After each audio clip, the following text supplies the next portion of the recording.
New chapter for TNT. We're red, ready, and responsible. Vote PNM. Great is the PNM. Valley low, everywhere we go, country before party. PNM, we working together, we building together. Young will make it better. PNM, side by side, together. We standing together for our nation's future. This is a movement we all in together, not just so one. My sister, my brother, Valley's it in your hand. PNM is the plan. Ready, hold it steady. PNM, we are one. One blood flowing through we vein. We stand strong. Enemy on the road again. We are one. Every creed and every race. We stand strong. Together, no time to waste. We want go from Frederick Street to Boko Reef. We are one.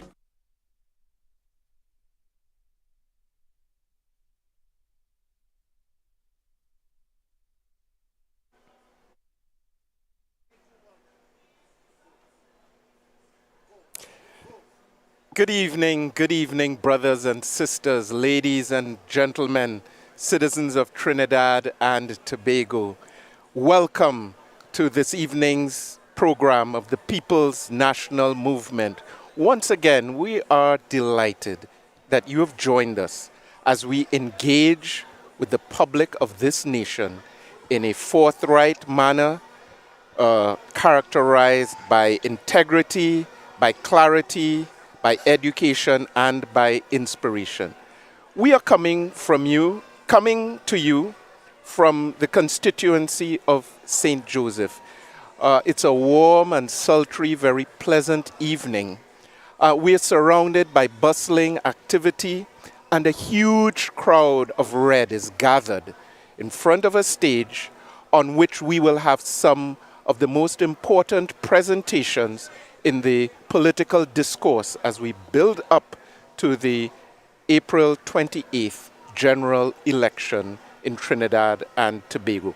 On the stage, we will have our host, Kareem Marcel, and we'll have a series of speakers, Mohammed Yunus Ibrahim, Esmond Ford, Terence Dayal Singh, our Minister of Finance, will also be speaking, Vishnu Danpal, and of course, the Prime Minister of the Republic of Trinidad and Tobago, the intelligent, energetic, incisive, and inspirational Stuart Richard Young, Senior Counsel, the 8th Prime Minister of the Republic of Trinidad and Tobago. I'm very proud of the campaign that the People's National Movement is engaged in. We've kept it clean. We've kept it really future-oriented, focused on a vision for Trinidad and Tobago, as is manifest in the document that we put out just a few days ago, the Manifesto of the People's National Movement, which really anchors a vision for the future and which offers the citizens of Trinidad and Tobago tremendous hope, tremendous clarity, and a vision that the entire national community can coalesce around. The People's National Movement always holds itself to a higher standard. I must say I've been disappointed by some of the other options on the political hustings. I saw one candidate from another party pillorying the nation of Nigeria recently and making some very disparaging remarks. You will hear none of that on a People's National Movement platform. What you will get does not involve bacchanal and personal attacks and engagement of persons' families and all that low level. As I said, we hold ourselves to a much higher standard. We have a proud legacy, and that legacy continues with these political meetings, with the campaign walkabouts, and the high level of energy and connection that you can always expect from the People's National Movement.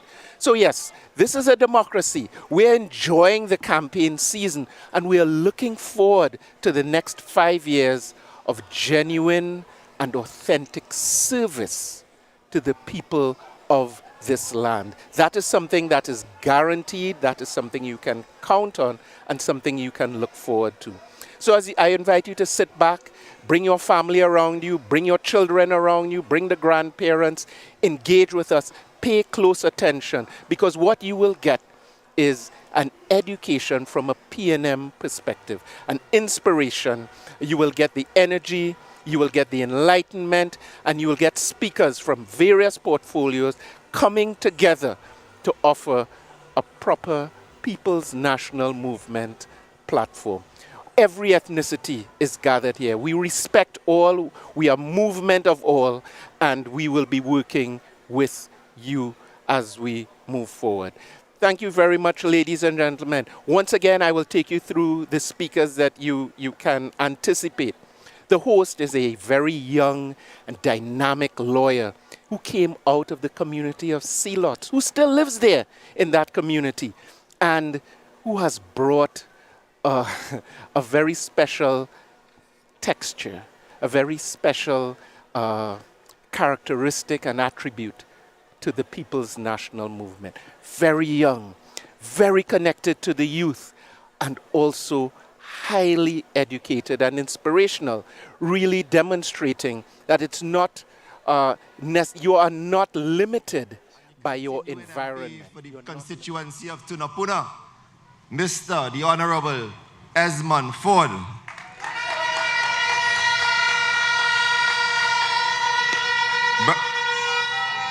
Brothers and sisters, let me tell you something about my vision and my mission. My vision is simple for Barataria San Juan. It is a community that is starving for proper representation. It is a community that is in dire need of a People's National Movement MP in government. Barataria San Juan, you've been toiling too long in the sun and you've been left out. 25 years so far, 23 and a half years, we under the United National Congress, brothers and sisters. Barataria San Juan, let us stand up for community development. Let us talk about being our brothers and sisters keepers. Let us talk about getting back to the days where the community was the place that we went to first. Let us go back to the days of grandeur, where sports, where recreation, where our pride and joy of the community as a manufacturer on the East-West corridor, as proud as we are, the snack capital of Trinidad and Tobago. Barataria San Juan, let us aim to provide you with the opportunities from within the community. Let us bring the projects of the People's National Movement. Let us bring and lobby for the special economic zones that we have passed in the Parliament. We have the factories, we have the wholesalers, we have the outlets, we have the districts. Why is it we cannot sit at the table and get a slice of the development that hires the people of Barataria San Juan first? Why is it no one is standing up for you when you come out in your street? Don't mind her looking a little sweaty tonight, but I just come back walking. And I'll tell you this much. Things looking good in Barataria San Juan.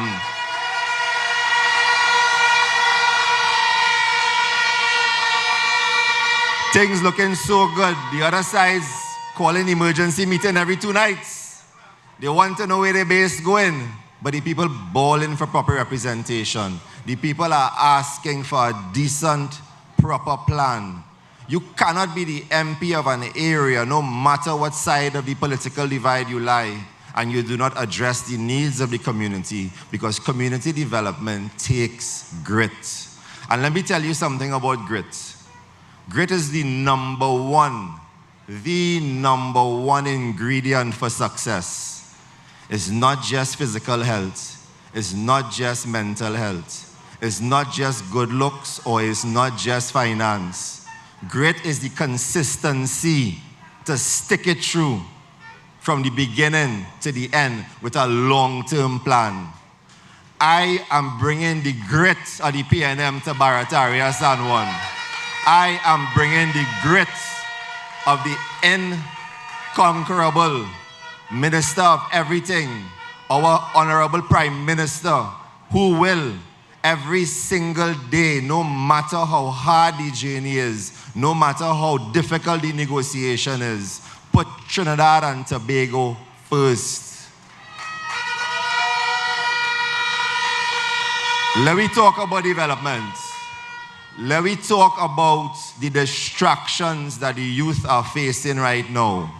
If it's one thing the People National Movement stands up for, it's a campaign that is run on the principles of decency, sovereignty, and principle.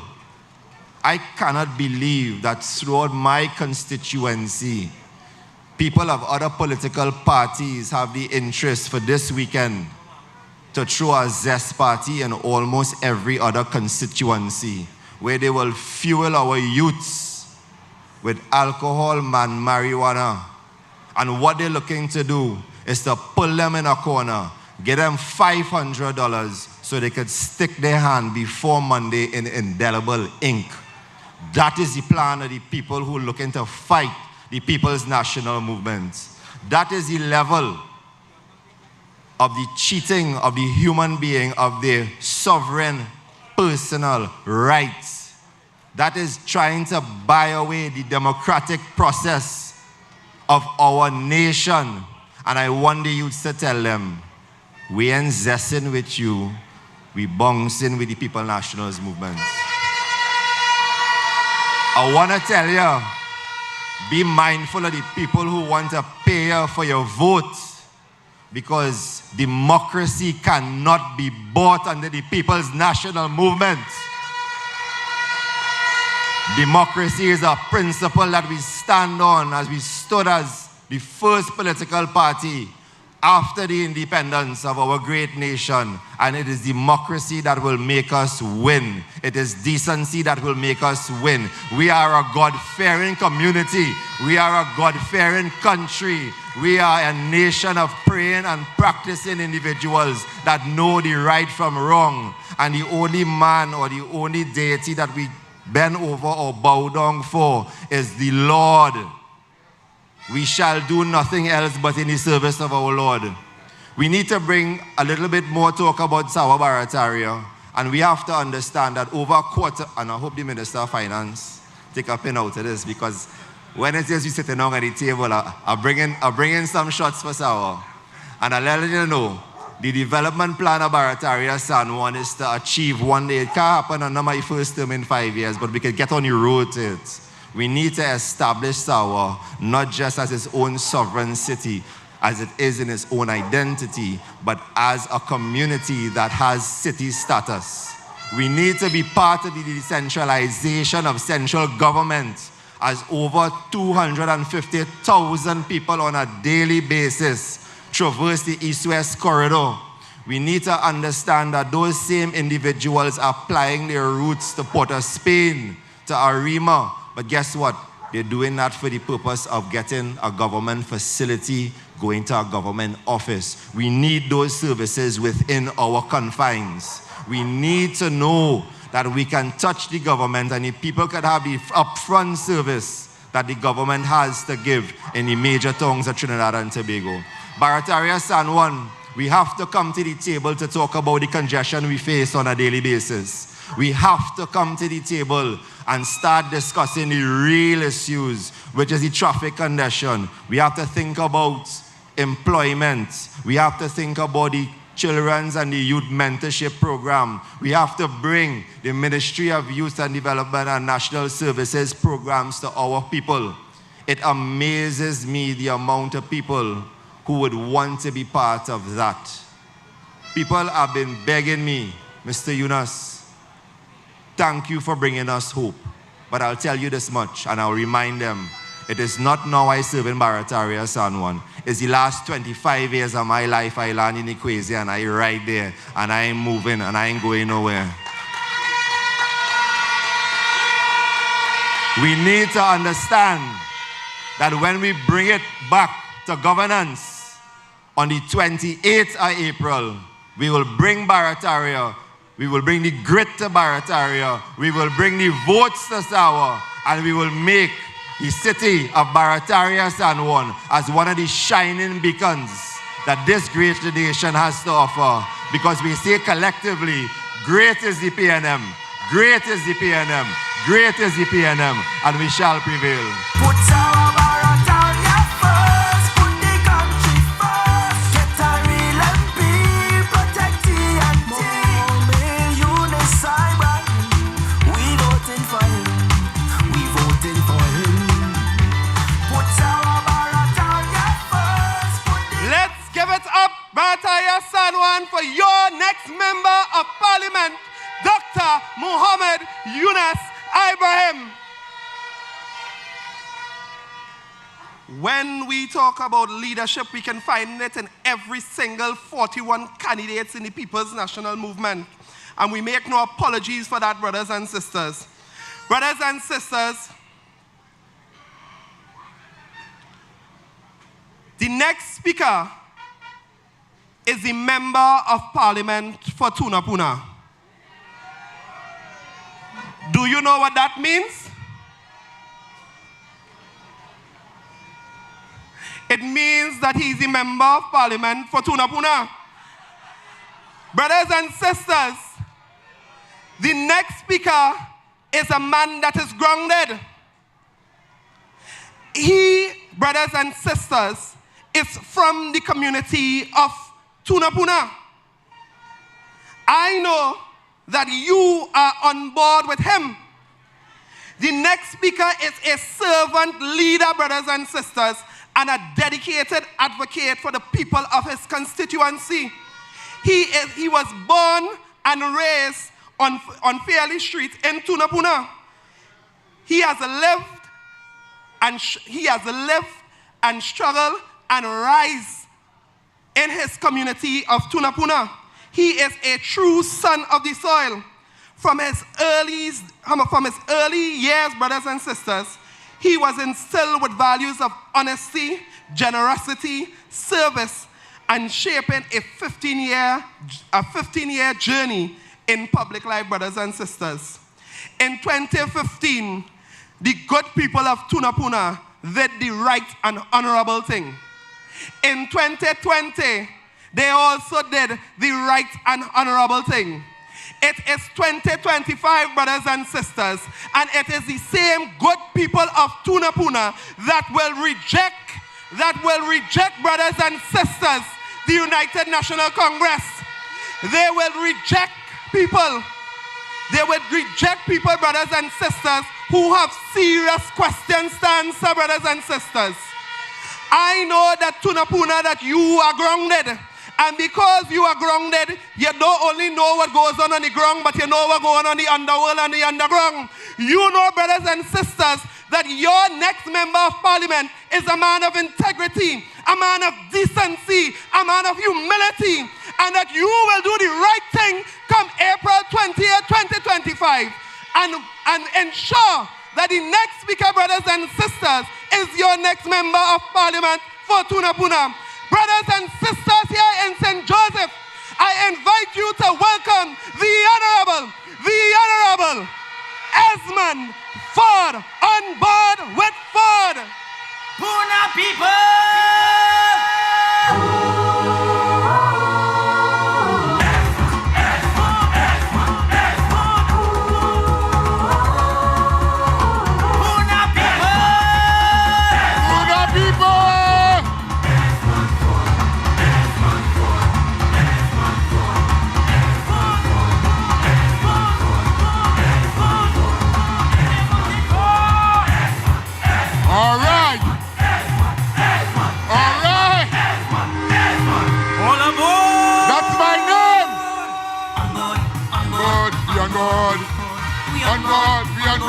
On board.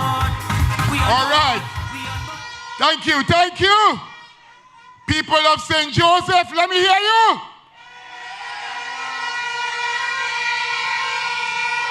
Let's hear it for the Honorable Minister of Health and MP for St. Joseph and for the constituency of RUNG West St. Joseph, Terence Yalsing. Let's hear it for him.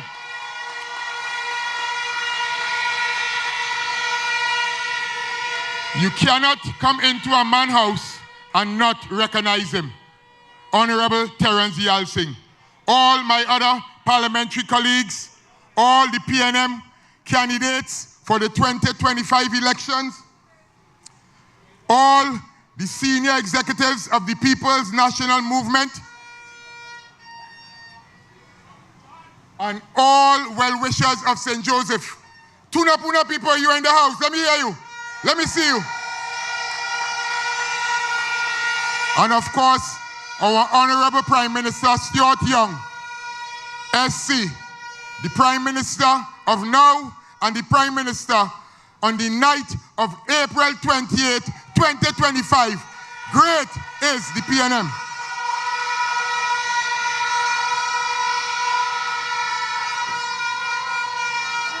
Good evening, PNM family.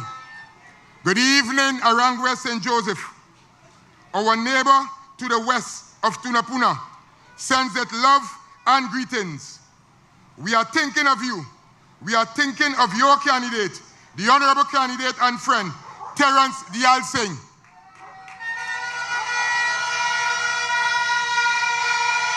We just conducted, as the Member of Parliament for Tunapuna and the PNM candidate in the upcoming elections, we just conducted a walk of the whole of Akono. The whole of Akono, from top to bottom. And we came straight here to this meeting in support of your candidate, Terence Yalsing. We need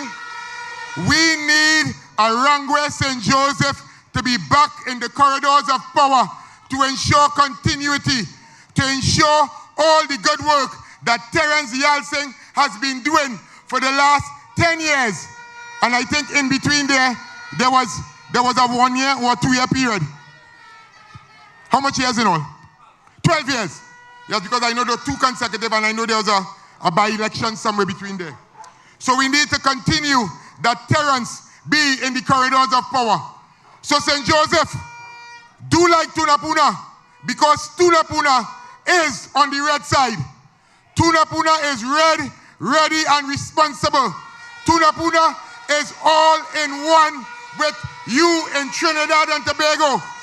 Tunapuna is all in one, red, ready and responsible with our new Prime Minister, the Honorable Stuart Young. It is said that Tunapuna is the most marginal of marginals. But your candidate, your Member of Parliament, your Deputy Speaker has won it consecutively on 2 occasions. In 2015, resoundingly. In 2020, resoundingly. And in 2025, on April the 28th, 2025, we are going to beat them resoundingly. But, as they say, you take nothing for granted. And I know in St. Joseph, you all are taking nothing for granted. As I walk daily from top to bottom, everyone is saying resoundingly that they are on board with the PNM. I asked them the question directly, are you in support of Stuart Young as the next Prime Minister of Trinidad and Tobago? And the answer is always yes. Sometimes in the area that you go, you do not portray yourself as the individual candidate. You portray your Prime Minister. I have learned that in Tunapuna. As I told them, Tunapuna is special. So when you meet and greet, you have to know your constituents of how to phrase your questions. So there are people I will meet. Are you in support of Stuart Young? Are you going with the new Honorable Stuart Young? Yes. Are you supportive of the PNM? Are you supportive of Esmond Ford? Direct, straight to the point. And the answer is yes, and yes, and yes on every occasion. So this evening, in St. Joseph, we are keeping Terence Singh in the corridors of power as the MP for Tunapuna and the Deputy Speaker. I declare that the whole of St. Joseph comes out. It was in St. Joseph that I made my baptism as the operations manager of the St. Joseph constituency in the days of Sharon Felix, in the days of your now chairman. Those are the people that I work with. We used to walk the length and breadth of St. Joseph with men like Edwin Gooden as we move along to ensure that St. Joseph remains in the seats of power. So again, from Maitawa to Valsine, let me see if I could remember, from Cayman Road to, help me, to Bangladesh. Where else again? In St. Joseph. All over St. Joseph, we vote in PNM. So members, PNM people, do not be fooled by the glitter. Do not be fooled by all the media glips that are coming on our screens every hour, every second. As you all know, the People's National Movement operate on a system where we go door to door. It's amazing. As we all know, there is only one Esmond Ford. Not so? There is only one. Esmond Ford cannot be cloned. Esmond Ford cannot be duplicated. And I am seeing an individual in Tunapuna who is barging into people's houses, bringing them out in their duster coat, in their 90s, and calling their ages. Madness. All those people in those video clips, I can call them by name. I could call them by their date of birth. I can identify each one of what are their ages, their names, their daughters, their children. I, Esmond Ford, under the People's National Movement, has celebrated them on their birthdays, have celebrated them on their anniversaries. So what the candidate is trying to do now is to clone and look like me, going around and trying to get the people of Tunapuna to like him. It's too late. It is too late. It is too late. So members, as we go along, 6 days to go, 5 days to go, don't give up. Don't get frustrated. Do not be weary. We all need a vacation, but the work goes on. The work goes on. So again, members, as I continue, in St. Joseph, we are thinking of Terence Singh. I spoke about the Akona Walk. Come on up. All the technology. Rest. St. Joseph falls within the same boundaries of the Tunapuna constituency. The regional corporation of Tunapuna Piako. St. Joseph was the first capital of Trinidad and Tobago. That deserves a round of applause. Your member of parliament and candidate have ensured that the first capital park was renamed. He ensured that it is properly maintained to ensure that it can be used as a community site. Like Tunapuna, it has an electorate of 27,000 plus individuals. But members, remember, it's first past the post. Do not be the individual that did not vote on the April the 28th and to know that the vote could have been close. But in St. Joseph, it's not going to be close. It's going to be a landslide. It's going to be massive. So let's hear it for Terence Singh. Like Tunapuna, your candidate is asking for a third term. Just like me in Tunapuna. Give him the third term. Hat-trick will be accepted. Do not take your life and our country for granted. Let's support our candidate. One fact I want to leave with you is that to assess the government's effectiveness to its citizens. Remember the days of the pandemic. Who was the point man? Your individual, Terence Yeltsin, under COVID-19. So remember that all the good work cannot go down in vain. Ensure that on April the 28th, 2025, vote for Terence. And we will say, great is the PNM, great is the PNM, great is the PNM, and we shall prevail. On board, on board, on board, we on board. Brothers and sisters, we on board with board. Brothers and sisters, kindly stand as we welcome brothers and sisters, our Prime Minister of the Republic of Trinidad and Tobago, the Chairman of the People's National Yes, I can Movement, hear them saying, boy, stop our living in the Minister past. of Where can I find our that Honorable energy, the Minister raw of magic that Energy comes and down from Energy the Industries. grassroots? Yes, I'm from Brothers a place and where so sisters, many resounding he power, you could feel is an it attorney at every law, time brothers in and our sisters, sunshine or a shower. former You will Minister feel it of anywhere you National look, and it Security, feel like a story brothers and sisters, a former minister in the office of the Prime Minister. He has been tried, he has been tested, he is young, he is strong, he is bold. Brothers and sisters of St. Joseph, help me as I welcome our Honorable Prime Minister, the Honorable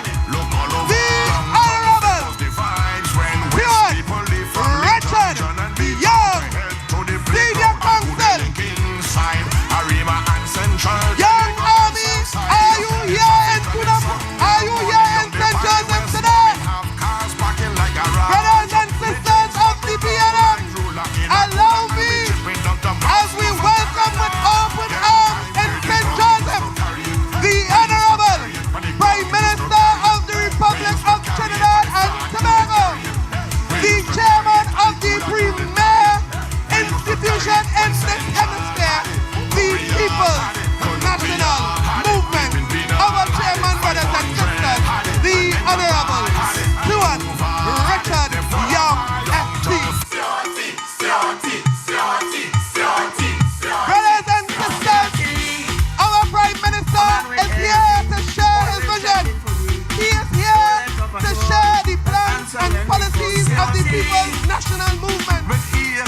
Allow us, brothers and sisters, to welcome him with open arms as we start this course for this new bold chapter, brothers and sisters. Allow me, brothers and sisters, as we sing in a resounding song of love and an appreciation, to let our Honorable Prime Minister know that we are 10 steps down with him, brothers and sisters. Brothers and sisters, the Chairman of the People's National Movement, your Minister of Energy and Energy Industry, our Chairman of the People's National Movement, our 8th Prime Minister of the Republic of Trinidad and Tobago, who has put in the work. He has been tried, he has been tested, he is young, he is strong, he is bold, brothers and sisters. Allow us to welcome Young Army, are you here? Young Army, are you ready? Young Army, are you responsible? Welcome the Honorable Stuart Richard Young, SC.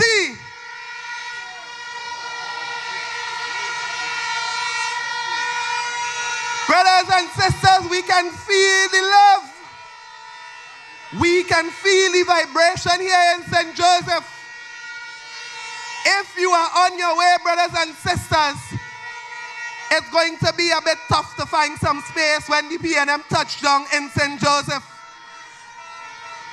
Brothers and sisters, let's welcome the Chairman of the People's National Movement, the Minister of Energy and Energy Industries, our 8th Prime Minister of the Republic of Trinidad and Tobago, the Honorable Stuart Richard Young, SC.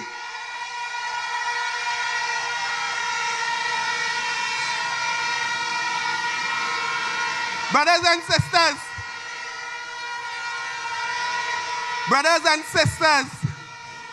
as I saw my honorable Prime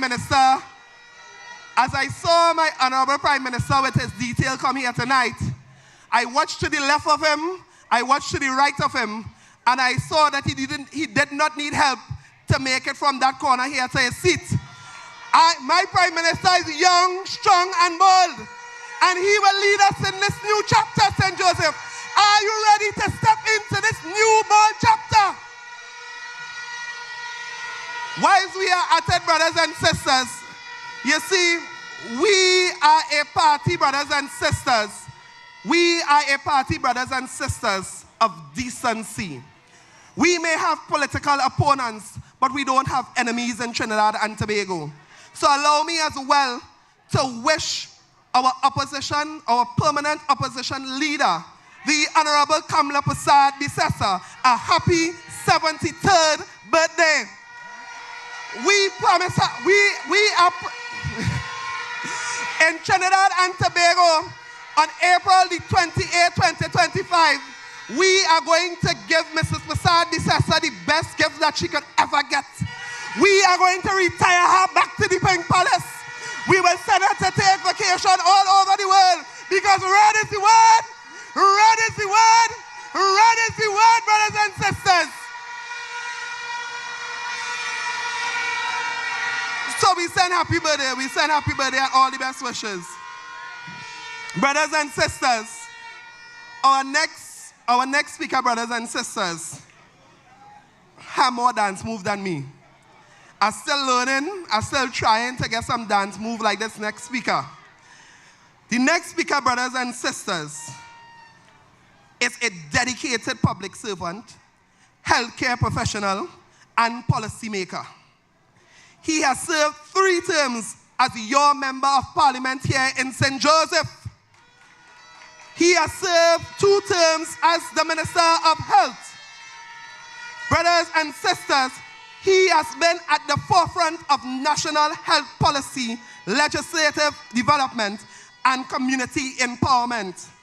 Because of his leadership in the Ministry of Health, brothers and sisters, Trinidad and Tobago came out of the COVID pandemic smelling like a rose.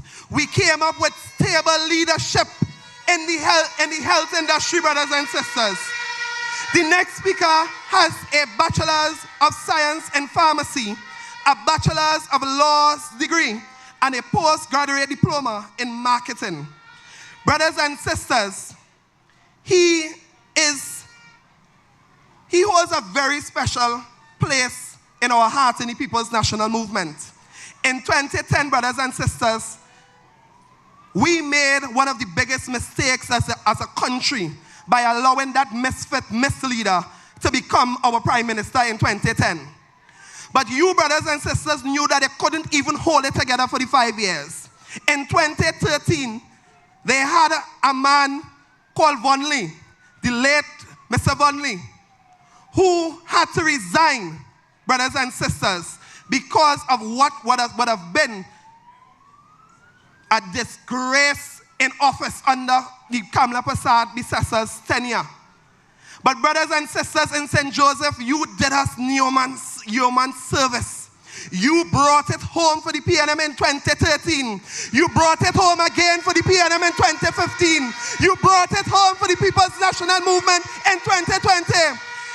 Although brothers and sisters, the name has changed in 2025.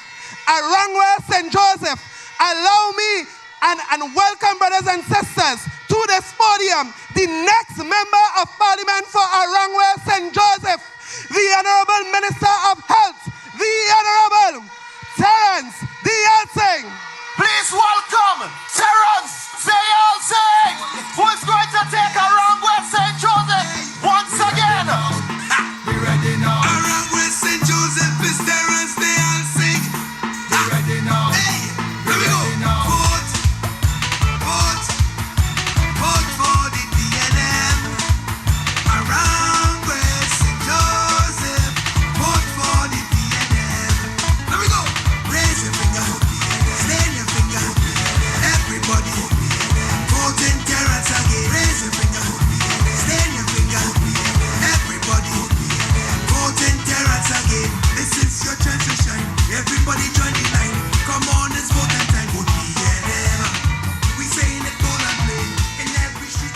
People's National Movement is under new management. The People's National Movement has a new leader. The People's National Movement has a new vision for Trinidad and Tobago. The People's National Movement and St. Joseph, RUNG West St. Joseph, welcomes Prime Minister Stuart Richard Young, SC.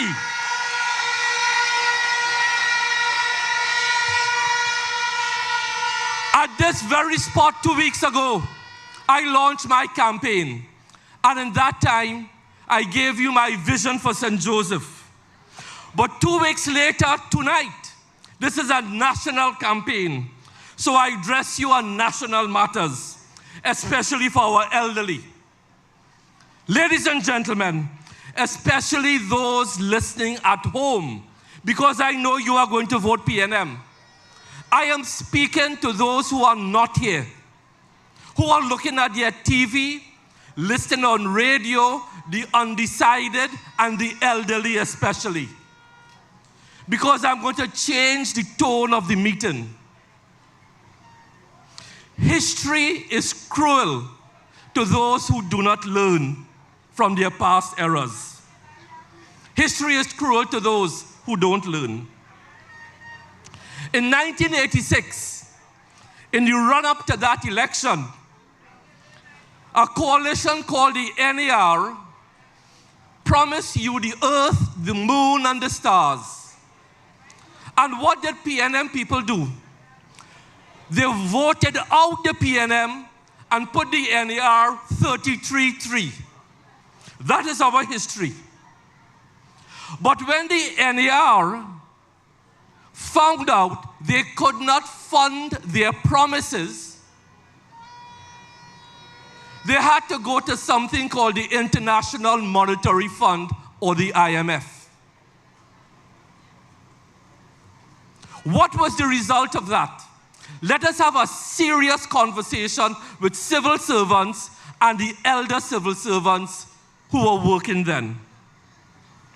Because a populist government could not fund their promises, they had to borrow money from the IMF. The IMF will lend you money, but they will lend you money only if you agree to do certain things called conditionalities. In 1986, I was 29 years old, married 3 years or 2 years now. But go home and ask your retired teachers, your retired nurses, how they lost 10% of their salary, they lost their COLA, and they were fired. Homes were lost. Hopes and dreams were shattered. There was untold suffering. And there's a saying, fool me once, shame on you. In 2010, because you see, promises are in the DNA of these people. In 2010, Kamla Persad Bissessa fooled our elderly, and I'm talking to the elderly at home, fooled the elderly into voting for her. And you know what you did? You voted again. PNM went from 26 seats to 12. But what did you vote for? Because she promised everybody over 60 $3,500 pension. And you swallowed that and you voted for it. But when she realized she couldn't fund it, she said it was an error. Fool me once, shame on me. Shame on you. Fool me twice, shame on me. You fell for it a second time. You were fed a basket of lies and you bought it again.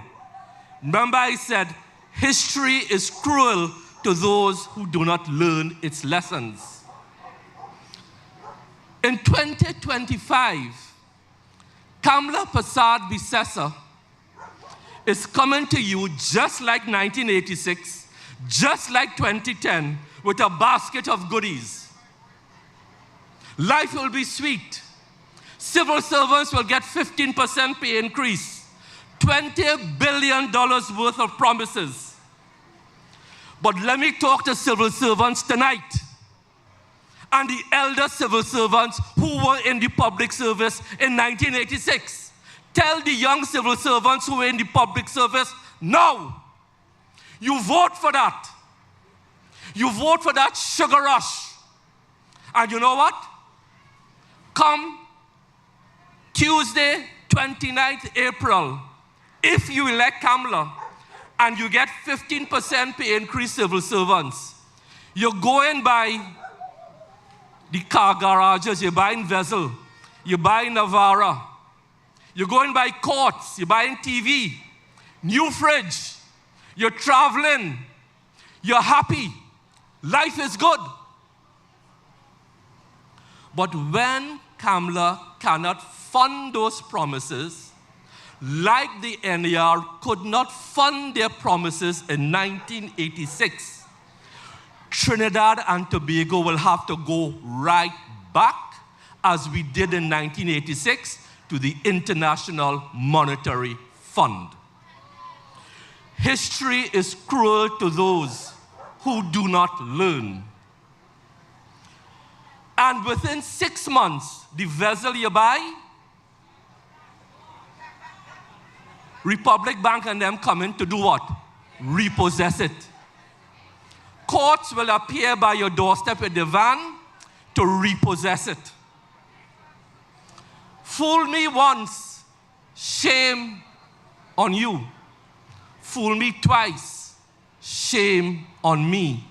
Fool me thrice, shame on you for fooling me again, but also shame on me for believing it.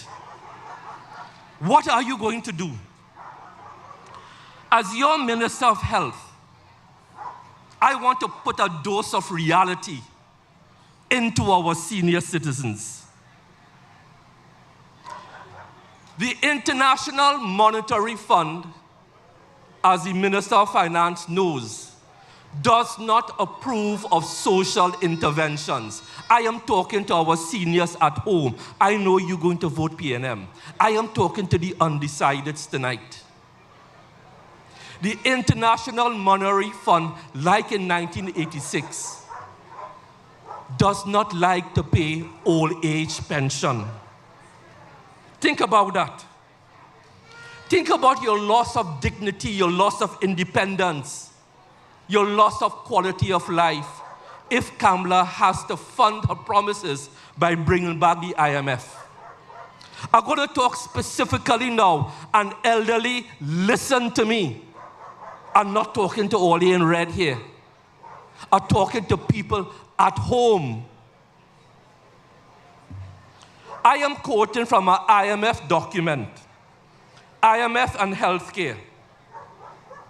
They will analyze critically the macro criticality of health spending. Listen to that term, the macro criticality of health spending, and advising on appropriate policy responses. In other words, any part of the healthcare system that they don't deem necessary, they are going to cut it. The IMF engages on health spending through its surveillance program work, assessing the impact of health spending on macroeconomic stability. That is code. You know they have yellow is the code? That, my brothers and sisters, is code that the IMF is telling you they will only fund bare essentials in health.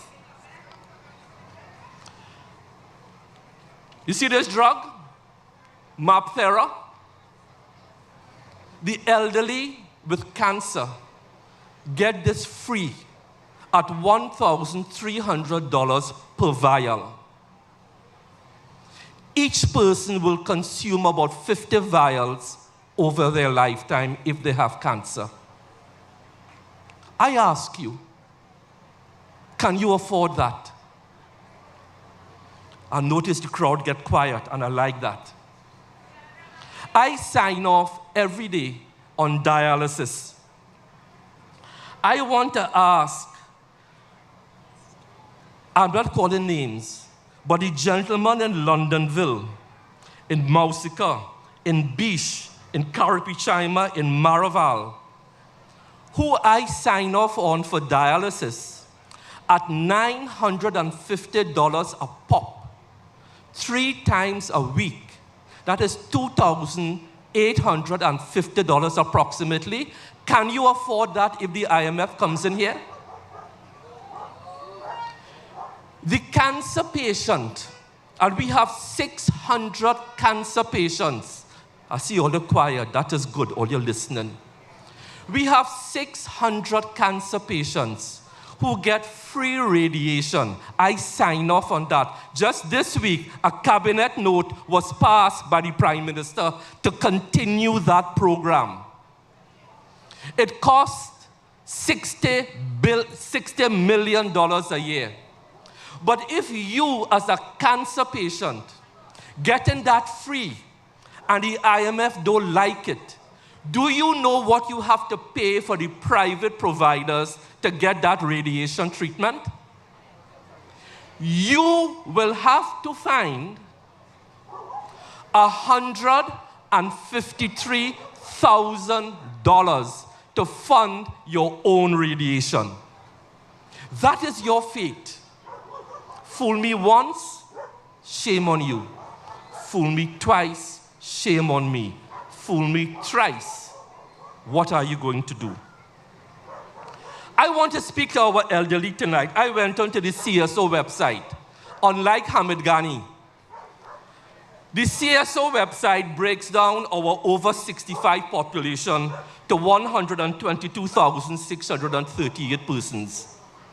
Our life expectancy is 74.71 years. You are living longer. You need your pension longer. You need your radiation longer. You need your dialysis longer.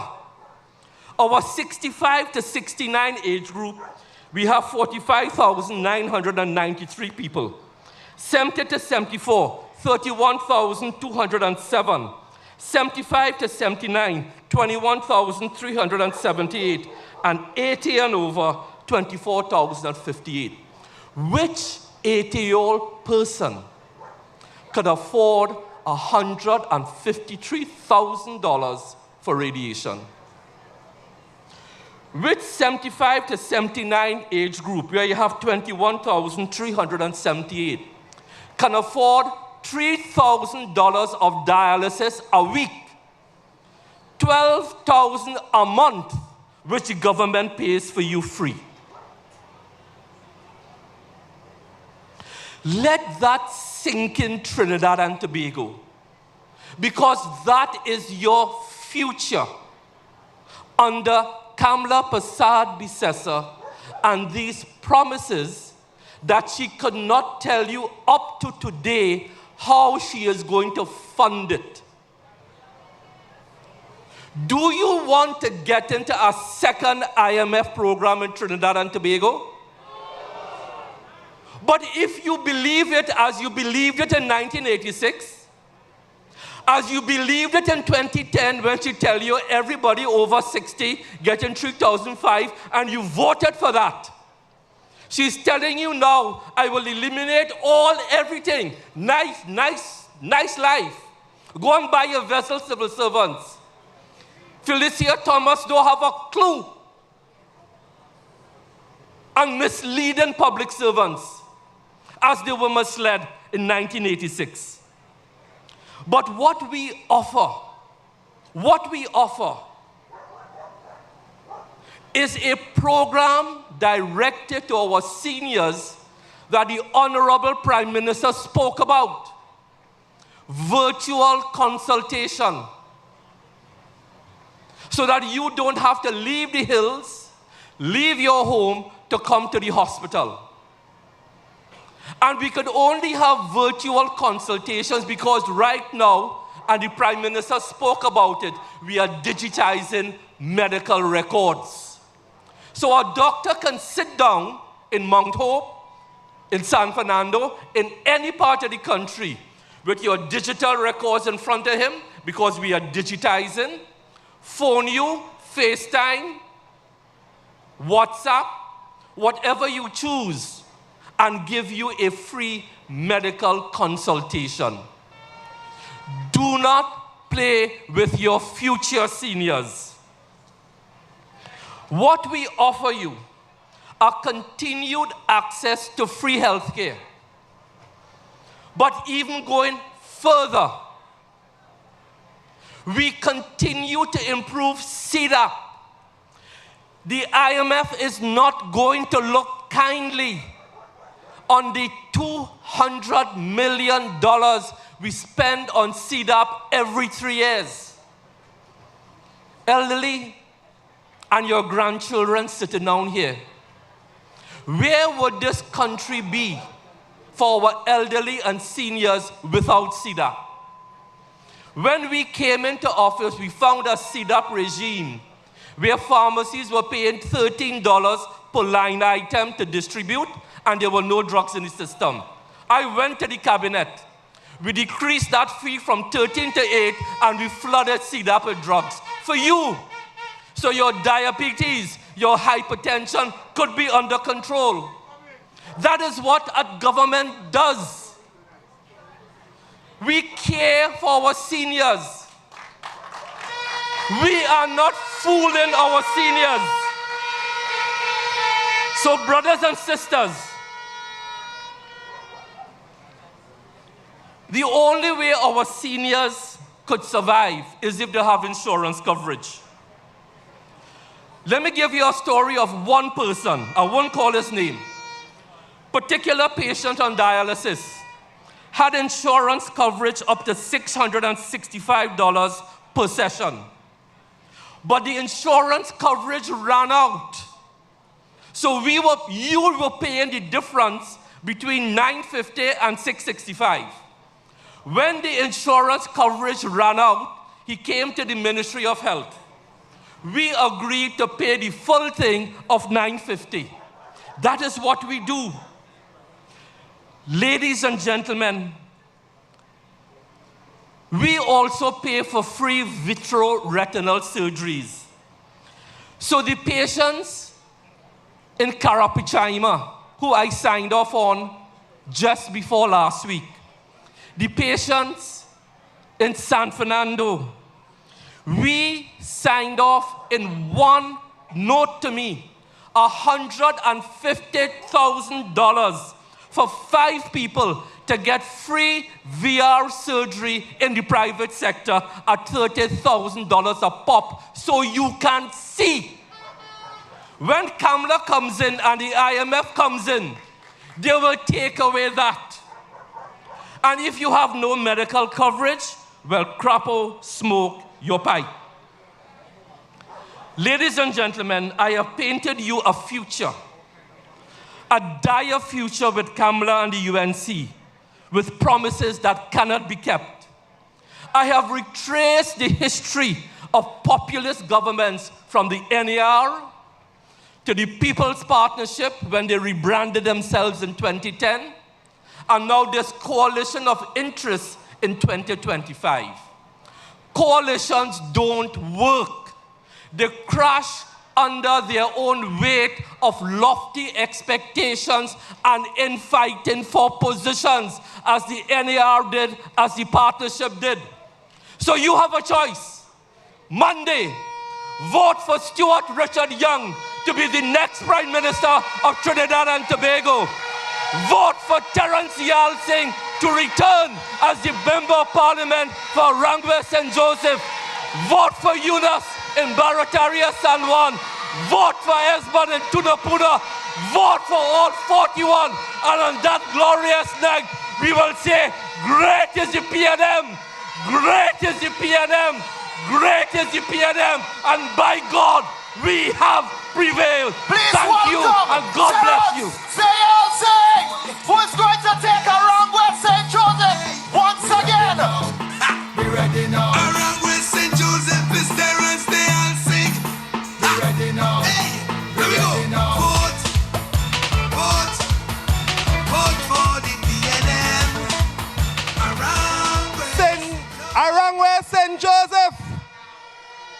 Arangwe St. Joseph, you have had a very educational, informative, and sober contribution by your next member of parliament for Arangwe St. Joseph. You see, brothers and sisters, you know, the Honorable Prime Minister was making a little joke with me just now. He said, when, of course, your member of parliament was talking about the experience during 1986, and he asked, hey, what year you was born? And I was born in 1994, brothers and sisters. A big man. But it is important for us as young people to understand and be informed. But it's also very, very, very important for our parents and our grandparents to go home and speak to your children who may feel it's just a laid-back thing and it's just an ordinary thing and making choices have no consequences. Brothers and sisters in St. Joseph, choices have consequences. In the People's National Movement, we are inviting you to choose the People's National Movement. The consequences, brothers and sisters, based on our track record, the consequences for voting the People's National Movement is stability, it's good governance, brothers and sisters, it's an integrity in public life. It is caring for our young people. It is protecting our future. It is investing in our youth. It is taking care of the sick and the elderly. Brothers and sisters in St. Joseph, are you choosing the Red Army? Brothers and sisters in St. Joseph, are you choosing Terence Singh? Trinidad and Tobago, are you choosing Stuart Richard Young? Brothers and sisters in Trinidad and Tobago, are you choosing the People's National Movement? Red is the word! Red is the word! Red is the word! Brothers and sisters, our next speaker, brothers and sisters, is a treasure to Trinidad and Tobago, and one in whom we can be so pleased. Brothers and sisters, the next speaker is a former High Commissioner of the Republic of Trinidad and Tobago to the United Kingdom and to the Northern Ireland. He is a former permanent secretary in the Ministry of Finance and a former PS in the Ministry of Energy and Energy Industries. Brothers and sisters, the next speaker has worked as an alternate executive director in the World Bank Group and as an advisor to the International Monetary Fund, the IMF, that your MP just spoke about. He has served on and chaired several state boards. His exemplary service to the government and to the people of the Republic of Trinidad and Tobago spans over 34 years. About 4 years before I born, that was cool, that's cool. The next speaker, brothers and sisters, was awarded the Public Service Medal of Merit Gold of Trinidad and Tobago's National Awards ceremony in 2021. Brothers and sisters, he is the one that has taken the stable ship of our economy, and he will take it to higher heights, brothers and sisters. Join me, St. Joseph, in recognizing and welcoming our Minister of Finance, the Honorable Vishnu Danpal. Sweeping time. Sweeping time. Sweeping time. I was in the Lacoray when somebody showed me him. Somebody said that I'm not today. The boss could take care of them. And in this crowd was singing loud, going to the convention. When we walk in big screen and thing, oh Lord, what The Honorable Stuart Young, SC, Prime Minister of the Republic of Trinidad and Tobago. All protocols observed. By way of introduction, my name is Vishnu Danpal. but my PNM family can call me Vish. But if you are a member of the UNC, please don't call me.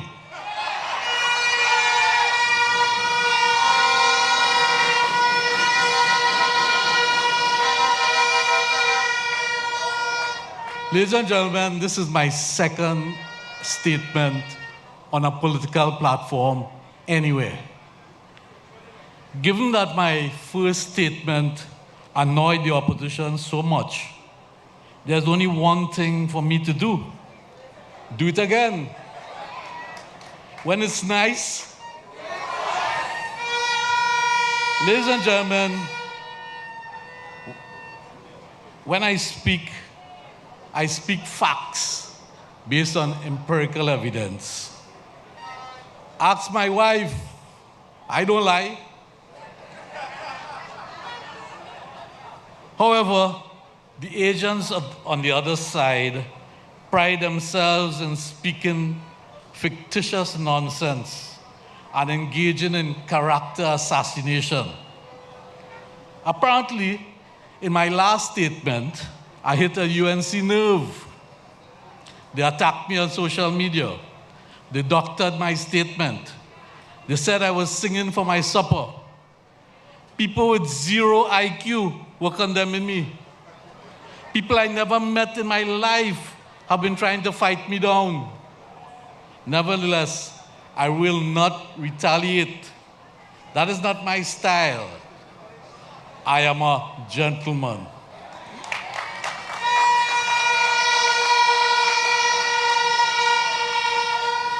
But ladies and gentlemen, I need your undivided attention because tonight, as we say, serious thing. Let me say this to those in the other party. There's no one in that party, from leader to loser, who has worked with 8 different ministers of finance. Let me tell you, in that other party, I want them to tell you, sorry, who worked on all of the UNC's national budgets when they were in government. 5 with Brian Quaitom, 1 with Gerard Nyahbingh, 2 with Winston Dukaran, and 3 with Larry Hawaii. Please feel free to fact check me with these gentlemen. So tonight I say to the UNC trolls, let us agree to disagree at an intellectual level. This is not about me. This is about our country. Ladies and gentlemen, I will maintain the theme of my last presentation. And the theme was and is promises, promises. How to bankrupt a country in 6 months, UNC style.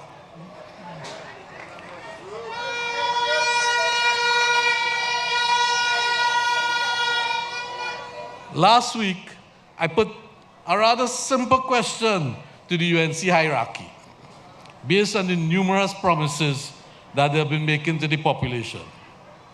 I felt it was my duty to my country to respond and bring some balance to the discussion. I asked the following, and you tell me if it's an unreasonable question. Based on your irresponsible promises, how do you intend to finance those promises? The response from the other side was fast and furious. We'll find the money. Let me give you a real-life example to show you how nonsensical that response was. Based on that same donkey logic, I want any of you here to head to courts in the morning. Pick out a wicked sofa set. Go, walk over to the cashier and say, partner, load up that on my pickup for me, please. That sofa set. And when the cashier asks you, how you playing? Cash card or credit. Say, cool yourself. I will find the money. Cool yourself.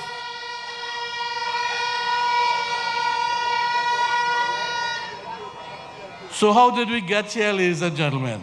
Simple. The UNC is engaging in what economists call zombie economics. Zombie economics, in which the financial undertakers go to the economic graveyards and exhume dead economic policies and strategies.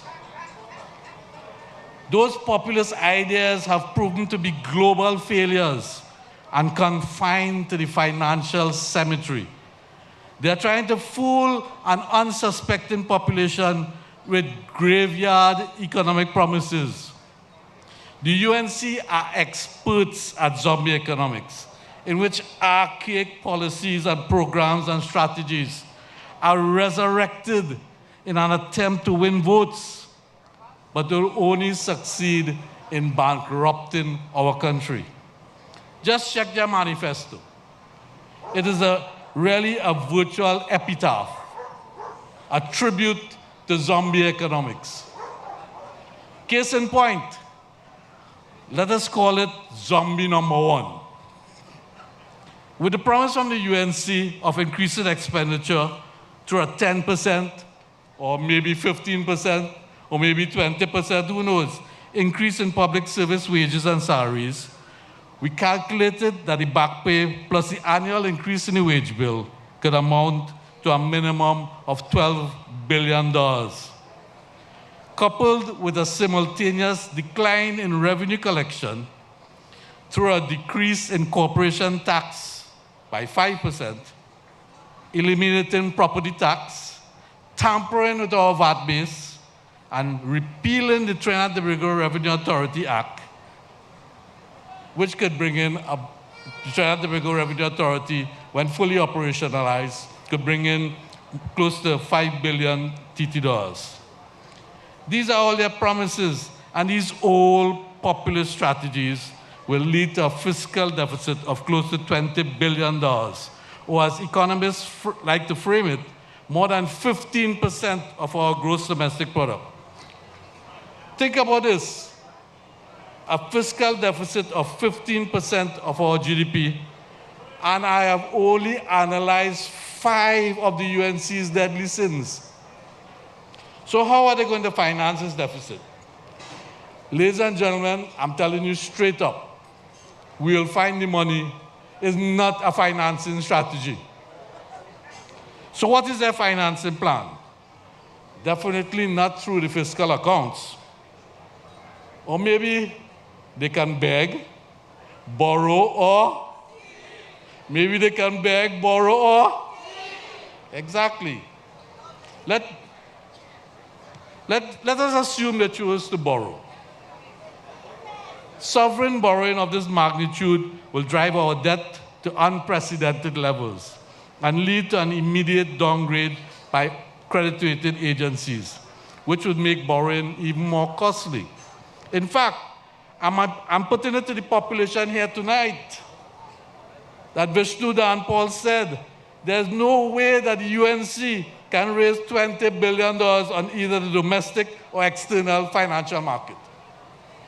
And as I said on a previous occasion, I'm not sharing fear. I'm sharing facts. And who vex, vex. Another option is to decimate the Heritage and Civilization Fund. And I repeat what I said previously.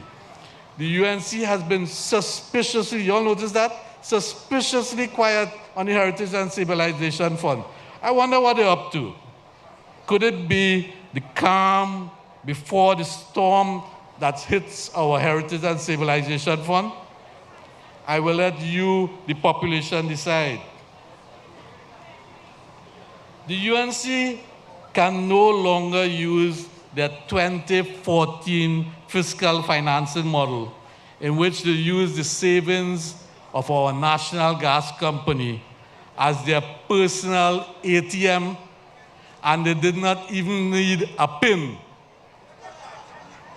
At the end of the feeding frenzy, the NGC's savings were down by, and get this, $16 billion. Ladies and gentlemen, to this day, and the Prime Minister could attest to this day, the NGC has not fully recovered from that frontal attack. I also observed that they are planning to sell our state enterprises to finance the $20 billion. And I quote the leader of the opposition, "In our first 90 days, we'll prepare a divestment plan for state enterprises and a debt workout strategy for those enterprises. Further, we'll transform the remaining state enterprises to publicly owned companies. The government should not be in business. Let the private sector and the businessmen do the business in Trinidad and Tobago." You know what I predict? I predict that anything big they want to sell, so be careful. And I also predict that the friends, family, and financiers of the UNC will get involved in another feeding frenzy. When a country runs such a large fiscal deficit, tremendous pressure is placed on monetary policy, which will invariably respond to rising inflation by forcing the central bank to tighten its monetary stance, leading to increase in lending rates at the bank. That's up to you, increase in the lending rates at the bank, and subsequent impact on your mortgage rates. Simultaneously, tremendous pressure will be exerted on the balance of payments through, for example, the current account, or in simple terms, exports and imports, the foreign reserves, and the exchange rate. When this perfect storm occurs and there's urgent need for balance of payment support, there's only one option left: the bitter medicine of the International Monetary Fund. Ladies and gentlemen, just to expand a bit on what the Minister of Health said, the IMF operates in a very similar manner to a credit union. But when you borrow, the shareholders ensure that your country implements the measures and policies dictated by the IMF. The fund would also outline conditionalities which will determine your country's ability to repay. The conditionalities are brutal and include massive layoffs in the public service and the devaluation of the country's currency. Is that what you want for your country? So now that I have your undivided attention, tonight I'm going to provide some free advice, pro bono, to the PSA and its membership. Because I used to be a member of the PSA. So I say, comrades, your members are heading for short-term gain with long-term pain. Comrades, do not let them chain you up. Comrades, you're going to lose your jobs in our IMF programs. Comrades, call me urgently. Let me remind the population when the UNC, what happened, when the UNC could not fulfill its promises to the militant trade union in 2015. In the middle of negotiations for a 14% wage increase for public servants, just before elections, the union ordered every public servant out of the Treasury and the Board of Inland Revenue for 6 months. The economy had to operate on fumes. But the irony of the situation was this: the union eventually accepted the 14%. The UNC lost the elections, and the new PNM government was faced with a $6 billion back pay.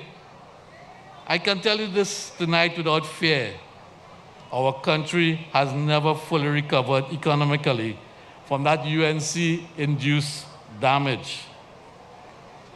Ladies and gentlemen, you would have noticed that there are 2 UNC mystery documents moving around that they are in denial about.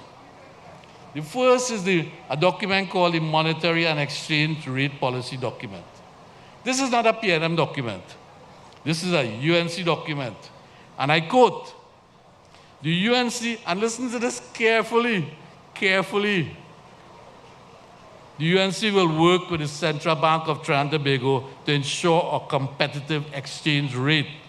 The Ministry of Finance will work with the Central Bank of Trinidad and Tobago to ensure that Trinidad and Tobago's exchange rate is competitive, eliminating the current dirty managed float and allowing market forces to operate within a crawling band. In simple terms, you know what that means? We're going to devalue the currency. We're going to devalue the currency. And we estimate that devaluation to be, and here it is, 15 TT to 1 US.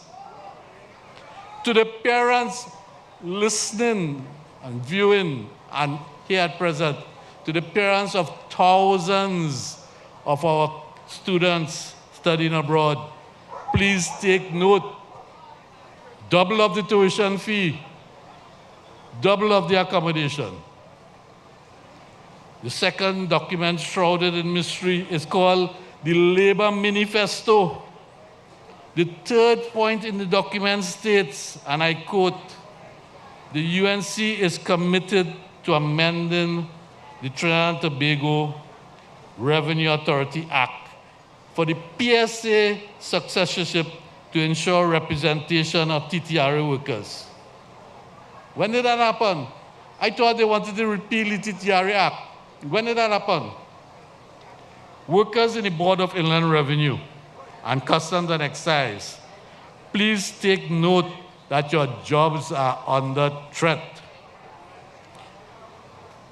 I just want to move on to a topic that I've been hearing about, bandied about all the time. I have time? Yeah. The topic is, in a Trinidad vernacular, where the money gone? You know, the UNC, they love to ask, where the money gone? They had 4 ministers of finance who could tell them, but they still want to know where the money gone in our nice vernacular. Well, let me tell you. I'll use this year's budget as an example. The budget this year is about 60 billion TT dollars. But do you know that we have something called mandatory expenditure? Before this country earns $1 single every month, we know for a fact that the expenditure per month on average on mandatory expenditure would be $4.5 billion. So do the math. 4.5 by 12, $54 billion a year in mandatory expenditure. So you haven't earned a cent, not 1 cent, and you're faced with a bill of $4.5 billion. That is where the money is going. So let me explain to you what are mandatory expenditures.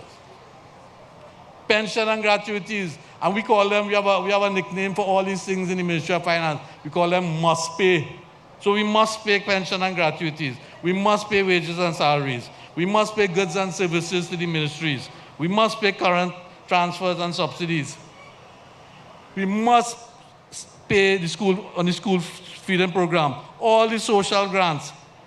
We have to pay to operate the inter-island ferry, UE, grants to private secondary school, the THA, the capital programs. So every month, I repeat, every month before this country earns $1 single, we are faced with a bill of $4.5 billion. That is where the money goes. So if you have $54 billion in mandatory expenditure and your budget is 60, your discretionary expenditure becomes very minimal. So you could only run the country for the rest of the year and move around money in the mid-year review, really and truly, on $6 billion. The second thing I want to address tonight, and hopefully put a stop to the nonsense, is $2.6 billion missing. Nonsense. Rubbish. Money is missing. It went nowhere. It was a technical glitch caused by a software issue. that created a problem at the central bank. It has since been corrected by amending the appropriation accounts. Don't let anybody fool you that Tom Cruise came down the side of the financial complex in Mission Impossible style and rode off with 2.6 billion. No. That is absolutely, and I would say this, it is physically impossible to steal 2.6 billion or $2 in the public sector accounts. It is physically impossible. A lot of people here think that the Treasury has a vault with money, billions inside. No, the Treasury has a vault with just a float to change checks on a daily basis. There's no vault with billions. The discrepancy in the figures were caused by, as I said, a technical glitch caused by a software problem. It was compounded, right? And this is very critical. It was compounded by a timing and communication issue among the technocrats at the Ministry of Finance. So it makes really good reading on social media, oh, they thieved 2.6 billion. There's no, I'm in a good spirit.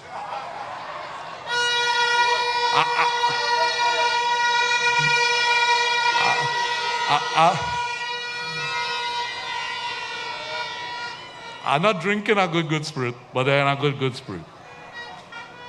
No one can simply walk into the Treasury and the central bank and walk off with in dark shades and a hat with $2.6 billion.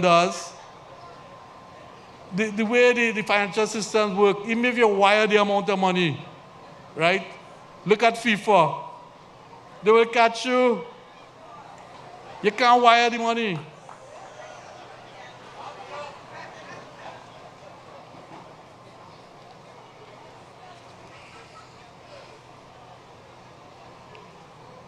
You only, and this is the next thing that's really, really annoying. Imbo thief the $2.6 billion. I mean, he shot, but you could see if Imbo walking out with $2.6 billion. Let me tell you what transpired. The only mistake Minister Imbert made is that, and he admitted it, is that he called the Auditor General. That's a no-no. You don't call the Auditor General as Minister of Finance. In fact, I'll tell you this, the Minister of Finance also has no control of what goes into the public accounts. None. In fact, he wouldn't even see the public accounts. He will probably see the Auditor General's report when it gets to Parliament. And I want everybody here to go on the Ministry of Finance's website, finance.gov.tt. Check the Auditor General's report any year going back. There are 4 people who signs the Auditor General report. The Permanent Secretary in the Ministry of Finance, the Comptroller of Accounts, and the Treasury Director, plus the Auditor General. So, sorry to disappoint Trinidad and Tobago. Tom Cruise was not here. The money was not wired to Panama. And that's because, as I said, the banking system is highly connected. It can't happen. So, ladies and gentlemen, thank you all very much for listening. Thank you for your undivided attention.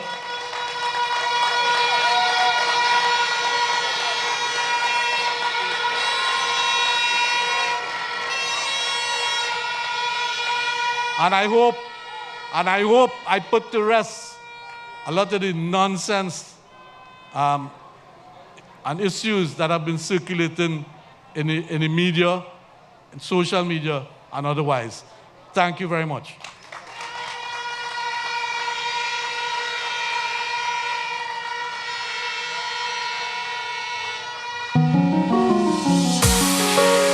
This is the time.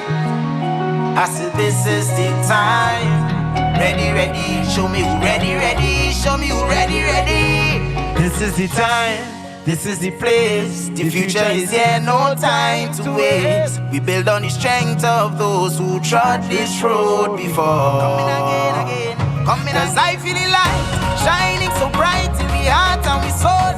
Red, black and white, together we strong. Come sun, come rain, cause it's blood in we veins. We all are the same. You don't know we ready already. The things are set already. Don't know we all in. Don't know we ready already. The things are set already. Don't know we all in. But think, whoa. Tell them we all in. Just tell them we all in. Tell them we all in. Tell them we all in. Tell them we all in. We under the same sky, feeling the same things. The movement is forward. We all want the same things. Together we aspire, so we must achieve all the red army, the whole of TNT. So show them we red already. The things are set already. Tell them we all in. Don't know we red already. The things are set already. Tell them we all in. Say whoa. Tell them we all in. Tell them we all in. Tell them we all in. Tell them we all in. Tell them we all in. Tell me all in, whoa. Tell me all in. I'm not here in this side. I say, whoa. Tell me all in. Tell me all in. Tell me all in. Tell me all in. Tell me. I say, all day a beaten road. All day a beaten road. When it's reaching me a beaten road. Every rag, every flag, put it up in the air. Let me see us stick up. Ole, we beaten road. Ole, a beaten road. When the spirit hit my beaten road. When the spirit hit my beaten road. What to do? Let me see us stick it good. See us stick it good. Let me see us stick it good. See us stick it good. See us stick it good. Let me see us stick it good. See us stick it good. Let me see us stick it good. See us stick it good. Somebody, wet me up. Wet me up. Wet me up. Wet me up. Wet me up, right now I overeat it. Wet me up, wet me up, wet me up, wet me up, wet me up, wet me up. Low, right now I overeat it. Low. I say, whoa. Tell me all in. Tell me, whoa.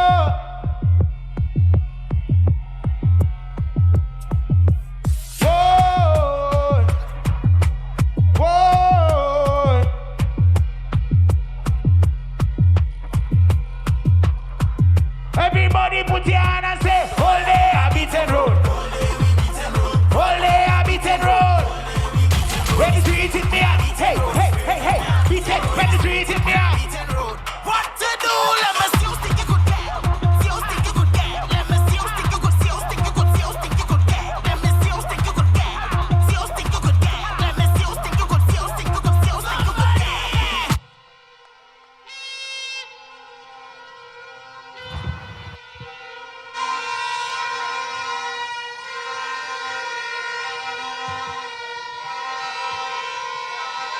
PNM Army. It's whole day we beating road, eh? If it was a little meeting, a little wake it down by the corner there, it's whole day they beating what? I never say it, eh? I'm a respectable man in the community. Allow me to recognize brothers and sisters, Dr. the Honorable Amory Brown, who has joined us here in St. Joseph. I've seen two other candidates. We know that Diego Martin is in good hands. Let us recognize Hansi Beans, as well as my brother from Cuba North, Mr. Brett Maraj. Brothers and sisters, St. Joseph, you look so beautiful. PNM Army, the next speaker, brothers and sisters, who is going to come up the stairs, is going to come up these stairs by himself. He doesn't need my help, your help, or anybody else's help. The next speaker, brothers and sisters, is a leader who has walked with almost every single candidate in the People's National Movement. He didn't need ways, he did not need ways to find East Port of Spain, Mount Lambert, Mongdor, La Hoqueta, Maloney, Separia, any part of Trinidad and Tobago, brothers and sisters. The next speaker, brothers and sisters, is a senior counsel. We know that he worked hard and honorably for his silk. The next speaker, brothers and sisters, didn't take silk for himself. The next speaker, brothers and sisters, is an attorney at law since 1998. Brothers and sisters, he was elevated to the rank of senior counsel in 2024. He first served as a temporary opposition senator in 2014. In 2015, brothers and sisters, the good people of Port of Spain North, Sentence West, Young Army decided that they will make him their standard bearer in Port of Spain North, Sentence West. Brothers and sisters, he served as your minister in the Ministry of the Attorney General and Legal Affairs, minister in the Office of the Prime Minister, minister of Communication, minister of National Security, brothers and sisters. Brothers and sisters, he is bold and he is strong. He is young, brothers and sisters. He is your Minister of Energy and Energy Industries. He is our chairman in the People's National Movement. Brothers and sisters, he is our 8th Prime Minister of the Republic of Trinidad and Tobago. He is a man in who we are all well pleased. A man in who will lead this new chapter, brothers and sisters. Join me as we stand, brothers and sisters, in welcoming the Honorable Stuart Richard Young, SC.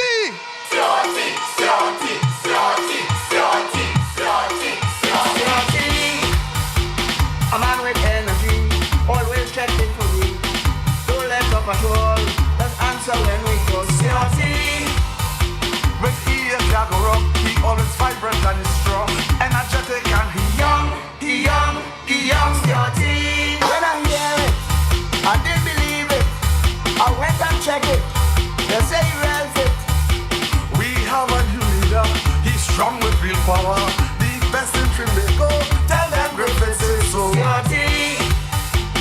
man with energy, always checking for you. Don't let up at all. RUNG where St. Joseph. Here now. PNM is real love, eh? PNM is the real thing.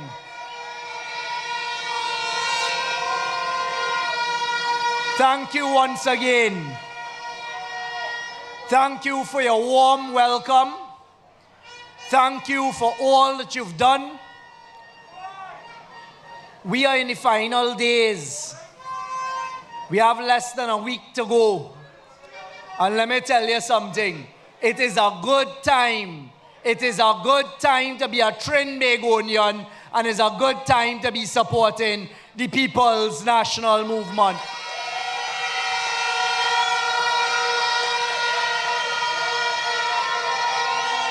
To all of our party officers, to our matriarch of the People's National Movement, always here with us, always supporting, always giving her guidance, always giving her advice, and it's just lovely to have her here, Auntie Joan.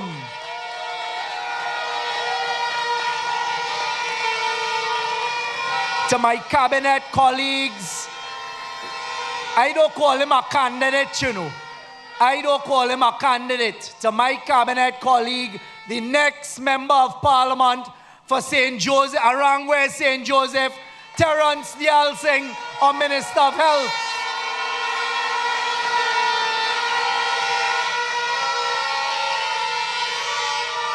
To our Minister of Foreign and CARICOM Affairs, who has brought us back, the Honorable Amory Brown. And listen, Tonight, Trinidad and Tobago, a special note of congratulations, but more importantly, thanks.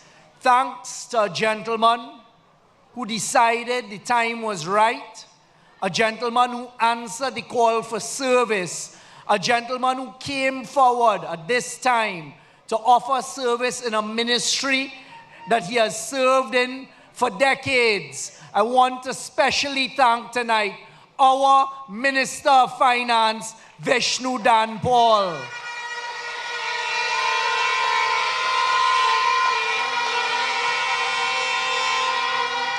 To the Deputy Speaker of the House, to the Deputy Speaker of the House, and once again, on the 28th of April, will be declared the MP for Tunapuna, Esmond Ford.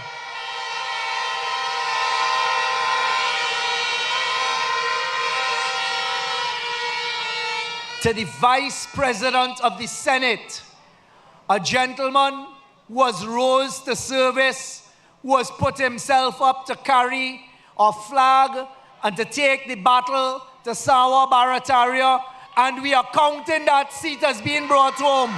Yunus Ibrahim, Dr. Yunus Ibrahim.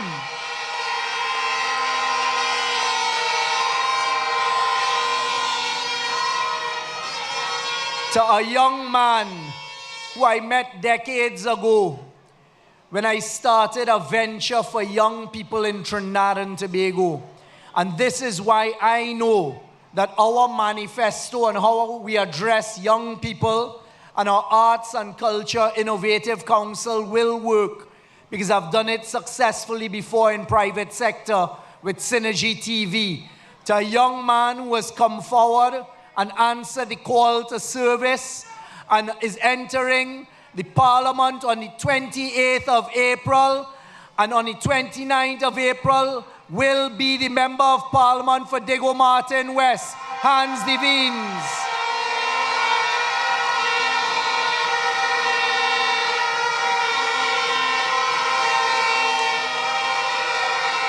To another young, intelligent, vibrant, professional candidate who has come forward to offer himself to serve Trinidad and Tobago in one of our 41 seats in Couva North, giving them pressure down there, having them on their back legs, Brent Barrage.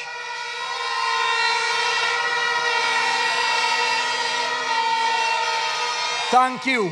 Ladies and gentlemen, the speakers before me have shown the continued quality of PNM platforms. We have always been a party that comes forward, speaks the truth, and gives the truth to the people of Trinidad and Tobago. And tonight is absolutely no different. Attending a PNM function such as this, a meeting, listening to us on your television, on your radios, on the World Wide Web, it is indeed an educational experience. And one thing you're always certain of, you are provided with the truth and you're provided with the facts. Tonight, the speakers before me spoke about some specific areas that we have to take very careful note of. You heard the Minister of Health talk about the cost of healthcare in Trinidad and Tobago, choosing some very important items that affect many lives in Trinidad and Tobago, but making the important point that for us to continue to afford these items, afford that level of medical care to our citizens, and in particular our senior citizens, we have to manage Trinidad and Tobago very, very carefully. Because you see, the easiest thing to do is to get up on a platform and promise all manner of goodies. You then heard the Minister of Finance who told you he has prepared budgets with UNC Ministers of Finance, Kwaitong, Dukaran, and Hawaii. He has then helped the PNM to provide budgets and prepare budgets as well with Colum Imbert and others. This is a gentleman who has received serious training in the financial world, in economics, but more importantly, has the experience of managing an economy like Trinidad and Tobago. So tonight, I come to you, the people of Trinidad and Tobago, asking you to think very, very carefully about next week, Monday, and what we're being called upon to do in Trinidad and Tobago when we cast our vote next Monday. Because you see, every single household, the people in charge of the household know you have to balance your budget. When you are managing a household, be it as a parent, be it as an older sibling, be it as a grandparent, be it as an uncle and aunt, you know how much money you have to spend.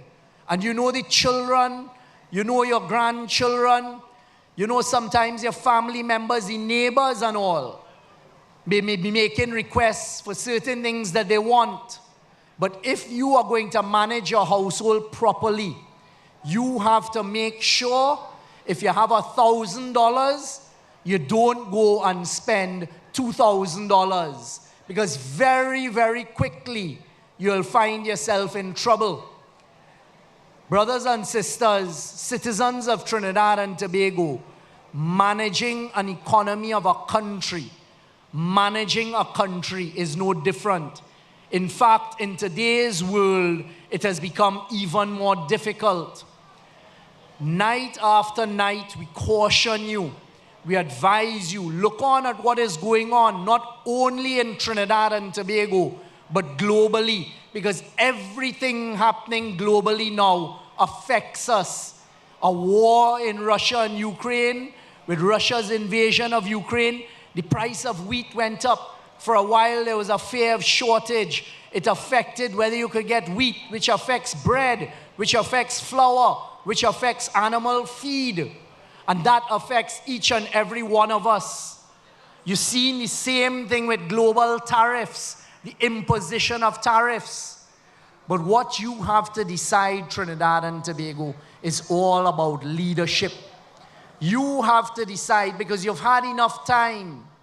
You've had enough opportunity now to see for the last 9.5 years what the PNM leadership has done, and myself in particular, along with the team I now lead. And you have some comparisons to a period of 2010 and 2015. And you have a decision to make about who is going to manage Trinidad and Tobago.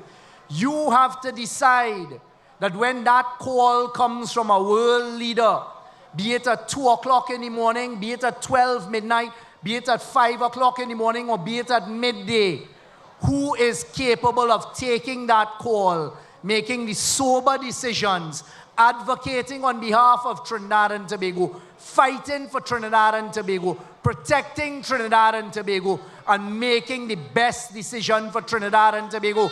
That is the decision we're called upon to make.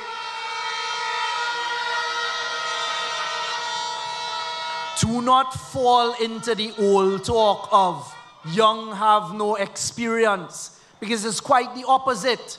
You have been able to see by the track record over the last 9.5 years and the difficult tasks given as to whether Young could run the country properly or Kamala could run the country. You've seen what has happened during that period of 10 to 15, and this is the decision that it comes down to on the 28th of April next week, Monday. But the consequence of that decision is going to have wide-ranging effects. You have to decide that when a googly is bold and you're told that an OFAC license or 2 is revoked, who can then strategize? Who can then have the types of conversations? Who can then speak to the right people to ensure that Trinidad and Tobago gets an audience to make its case? And you have to decide on a Good Friday, when a call comes through from Washington, D.C., saying, can you take a call from the Secretary of State on Good Friday, when no one else is around, who could take that call, go out there and bat hard for Trinidad and Tobago and come away with the results. That is the decision you have to make.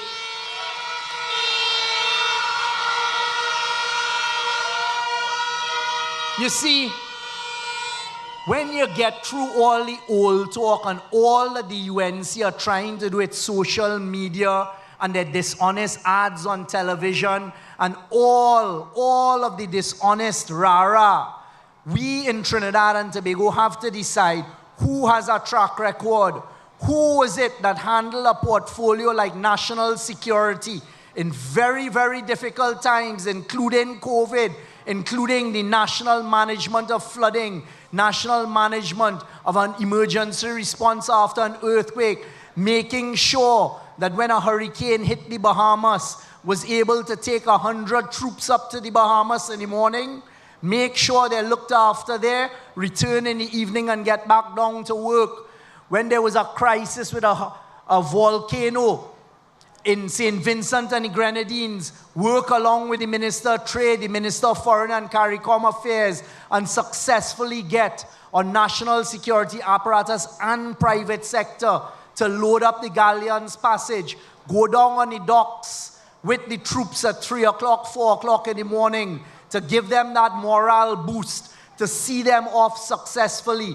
Who is it that can pull things together in a time of crisis in a calm manner and make the right decisions? That is what we have to decide come Monday.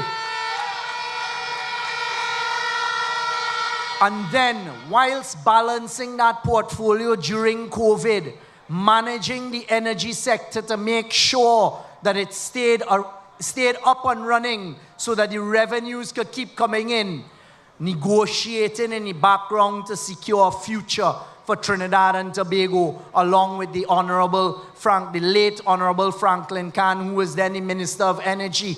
These are the decisions you have to make. You have seen what the People's National Movement has done for the last 9.5 years. Don't fall for the old talk. Don't fall for the old talk about laptops and using our young people and putting them on television to talk about anti-cams and a laptop. That is not how you respect and treat young people. We must always respect our citizens. You have, with the People's National Movement, a party that continuously protects your dignity. Do not underestimate that. At no point in time does this party and a responsible government and a responsible leadership ask our young people to sell their souls and to do something for today that will harm them tomorrow. That is the policy of the People's National Movement. And the UNC cannot say the same. So tonight, I start by cautioning Trinidad and Tobago. The consequences of next week, Monday, and who you choose to lead Trinidad and Tobago will either ensure that we continue to build as Trinidad and Tobago, we continue to look after our senior citizens in a dignified manner and to protect their interests, the interests of free education, free health care, and our youth and our young children, or they will squander it away in a very short period of time, the way the previous speakers have spoken. So tonight, you've heard from the Minister of Health, you've heard from the Minister of Finance. Spare me a couple minutes, as you will now hear from independent citizens of Trinidad and Tobago who seem to be concerned about Trinidad and Tobago. The first person I refer to is a known business journalist with many years of experience, Anthony Wilson, the lead business editor at one of the newspapers.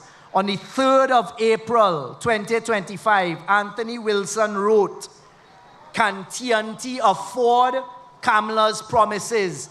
This is not the PNM. This is not Vishnu. This is not Terence. This is not Stuart. This is not Imbert. This is Anthony Wilson. Listen to what he warns us about. The cost of funding 7 of the main promises or commitments made by Kamla Prasad Bisesa, the political leader of the opposition UNC, during the 2025 general election campaign could be more than $18 billion in additional expenditure or revenue foregone. That is his math. $18 billion. He says the 7 main financial promises or commitments are, this is what Kamala is promising. And I tell you tonight, even at this stage, the opposition has failed to provide a manifesto to Trinidad and Tobago, whereas Team PNM launched 190 pages of policy and of a bold, innovative plan last week, Wednesday. A bold new chapter, working till 3 o'clock in the morning after a full day's work to make sure we could present it to the population of Trinidad and Tobago. So Anthony talks about the 7 things: increase in compensation of public sector employees by no less than 10%. You hear them talking about 14, and he says that could cost up to $12 billion, and an increase in salaries of $1 billion+ a year. Lower corporate tax by 5%, $1.5 billion in revenue disappears.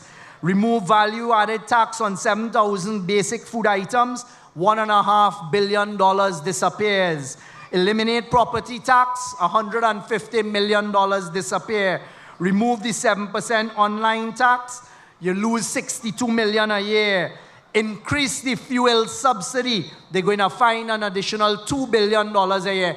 Up to this stage, as I will show you, the UNC have not been able to produce a single plan for revenue.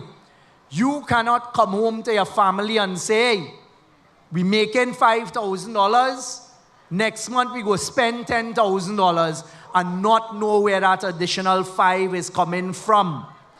He goes on to say, and this one is particularly offensive, and I see the union leader of the PSA holding on to it. Kamla Prasad Bisesa also said that the UNC, and she repeated it last night, has also given a commitment to regularize contract workers. Let me tell Trinidad and Tobago something.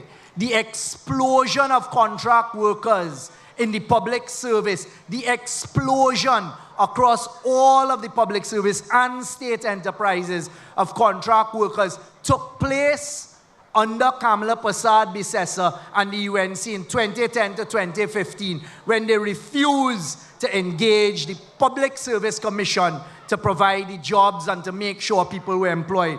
So you all go down the road and accept the bag of poisonous lies. He goes on to say, so what is the truth? The UNC leaders' emphasis on straight talk.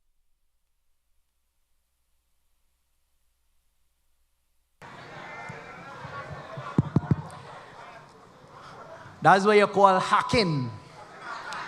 The UNC leaders' emphasis on straight talk and telling the truth to followers is crucial, because from where I sit, this is Anthony Wilson's words, from where I sit, there is absolutely no way, short of a miracle, that a Trinidad and Tobago government led by Mrs. Kamla Prasad Bisesa is going to be able to deliver on promises, commitments that will cost taxpayers of Trinidad and Tobago an estimated $18 billion in additional expenditure or revenue foregone.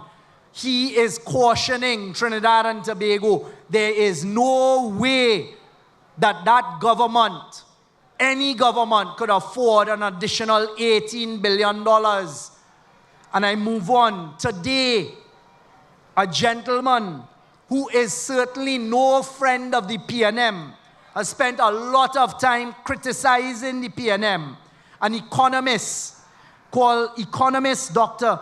Vanus James, you all may know him, wrote in today's Guardian, Tuesday the 22nd of April.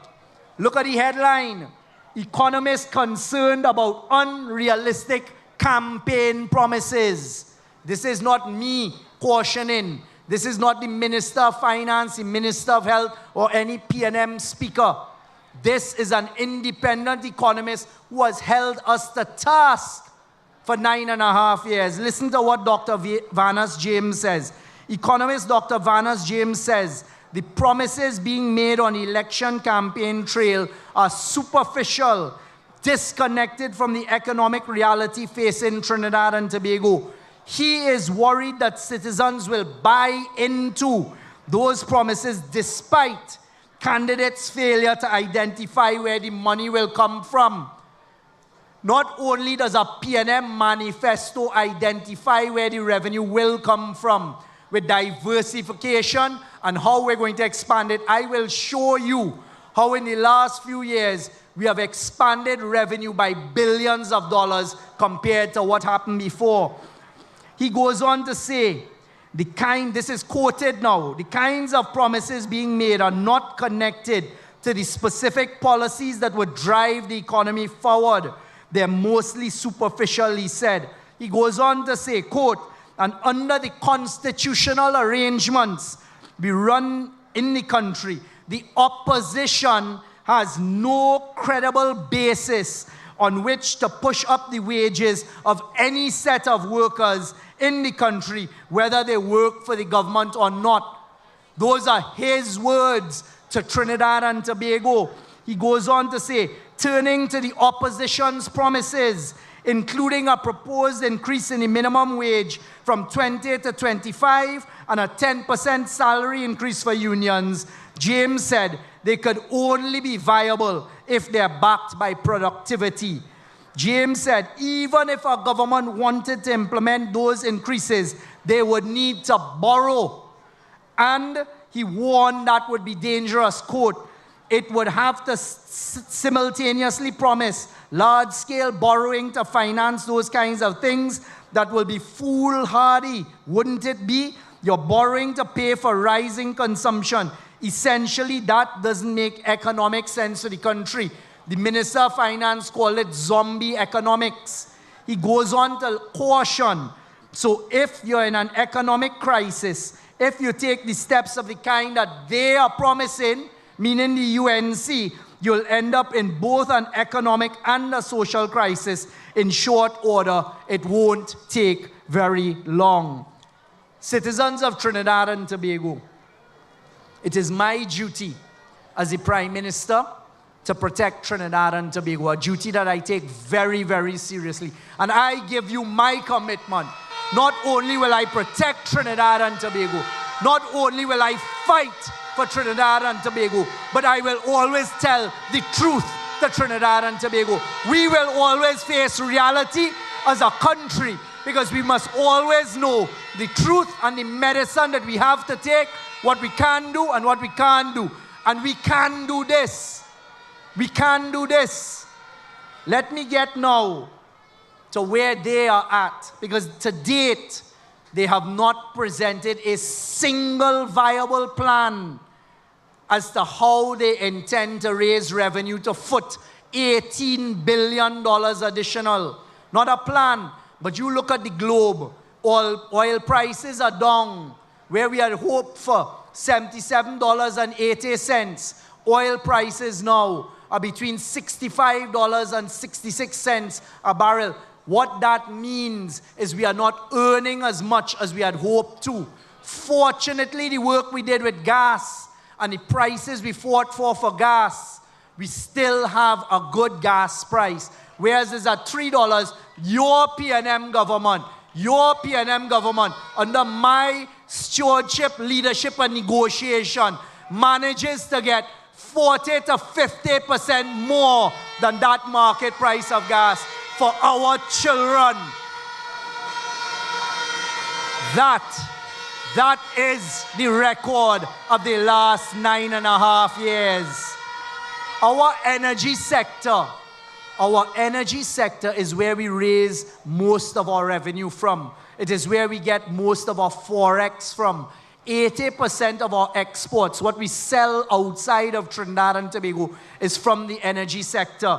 Tonight, I ask Trinidad and Tobago to do a comparison of the leadership between 2010 to 2015 in the energy sector compared to what I am going to show you happen from 2016 to date. In 2010 to 2015, the UNC negotiated one energy contract, a deal that they did with a Japanese company, and they got financing from a Japanese government bank. That one deal has cost the NGC to date over $3 billion in losses, even after one of the first tasks I was given when we came into government was to go and try and negotiate better terms. By the time we came in, and remember this, the UNC government was trying to force public servants on the Friday before an election on the Monday for the Attorney General to sign the last piece of paper that would have sealed the deal and made it impossible. When I went to Japan to negotiate on everyone's behalf, every citizen of Trinidad and Tobago, the Japanese government rightly asked me one question. They said, Minister Young, does Trinidad and Tobago believe in sanctity of contract? What they meant is Trinidad and Tobago under the UNC had already signed the contracts.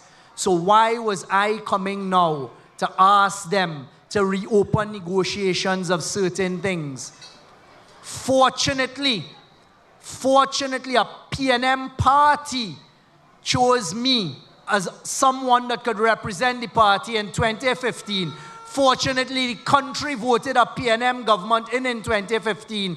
And fortunately, I was able to negotiate terms of that contract, saving us billions of dollars of losses on your behalf right there and then.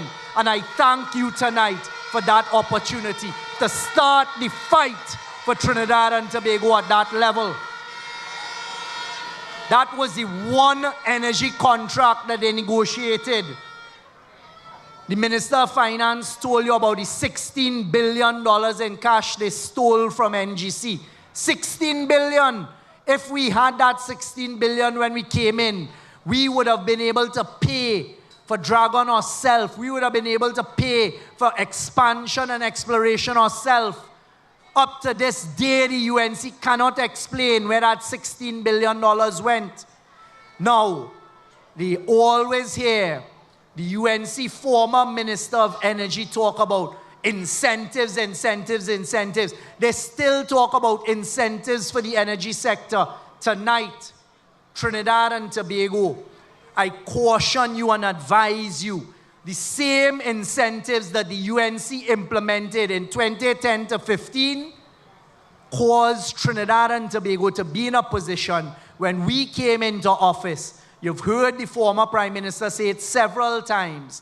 The largest gas producer who is taking our gas, taking our resources, told us, and I was in that meeting, as a result of the UNC incentives in the energy sector, Trinidad and Tobago from that company would get no revenue for our gas from 2015 to 2025. 10 years of no revenue. That is the record of the opposition and the UNC. That is the record of Kamla Prasad Bisesa. That is the record of a party that is asking you, Trinidad and Tobago, to consider them to lead this country in difficult global times. You would not have forgotten, energy sector is the most important sector for Trinidad and Tobago and how we earn a living going forward as we diversify. That former Prime Minister stood up in a budget and did not even know the shareholding and how much shares we, Trinidad and Tobago, own in Atlantic LNG, which is one of the most important pieces of infrastructure in Trinidad and Tobago. Is that the type of leader that you think should lead Trinidad and Tobago come next Monday? Let the people at home hear you as they talk to their television as well. Do we want to put them back in charge of the energy sector? Let me tell you what we did because it's important you make a comparison. The future of this country depends on the choice we make next week, Monday. A choice, your first choice is you have to go out and vote. It is every citizen, all the young people I saw coming in here this evening, all of the young people I interact with, whether walking in Maruga, whether walking in Canaan and Tobago, walking in Grandy, walking in St. Joseph. The first walk, well actually it was the second walk I ever did in St. Joseph, was in Bangladesh. The first one was with Minister Diyal Singh in 2015 when we walked up on some of the hilly parts of St. Joseph. I've walked a few times in St. Joseph over the years. When you interact with the young people, when I look around this crowd, when I was coming here this evening, and I am looking outside in my own constituency, in Diego Martin, in Chaguanas, in Separia, San Fernando, all of these areas, and I look at the youth. It is our responsibility to encourage the youth to go out and vote because it is their future we are fighting for. So tonight, I ask all of the youth who are interested in Trinidad and Tobago, all of the youth who want a future they could be proud of, where we will be expanding programs for them, reforming our education system for our youth, making sure that our youth have jobs, making sure that they have land to build their homes, making sure that there are many job opportunities, expanding the arts and culture industry and sector for them. You take a serious decision. Go out and vote next week, Monday. We are all go out and vote next week, Monday. Join us. Join us as we fight for you because it is a fight. This is a fight. This is a fight to protect the future of Trinidad and Tobago. Do not take it lightly. Do not just say, well, boy, they had 10 years in office, me ain't going and vote again. Because if you make that mistake was made in 1986. It eventually led to a coup. Because what happened with that coalition government, they could not deliver the promises. They had to lay off public servants. They had to cut salaries. The IMF came floating in. The IMF came in and that was the beginning of the devaluation of the dollar under a NAR government in 86 that included some of the same actors now in the UNC. The People's National Movement is the only party in Trinidad and Tobago's history that for every election fights every poll, every general election, 41 seats now by ourselves.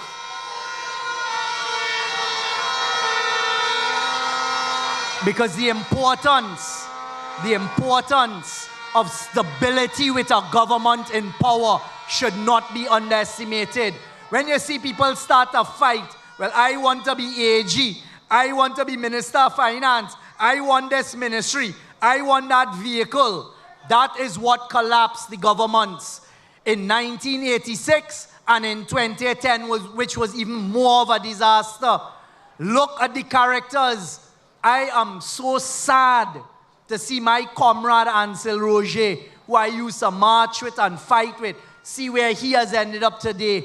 I remember in 2014, 2015, him dragging mannequin of Kamala, him almost losing his job when Kamala said fire him and I had to defend him. And look where he ended back up today, after he almost destroyed the OWTU. But these are the people that call themselves a coalition of interest. Question Trinidad and Tobago's, whose interest is it that they're really looking after? Is it the financiers who are paying for all of these ads, paying for them to flood social media?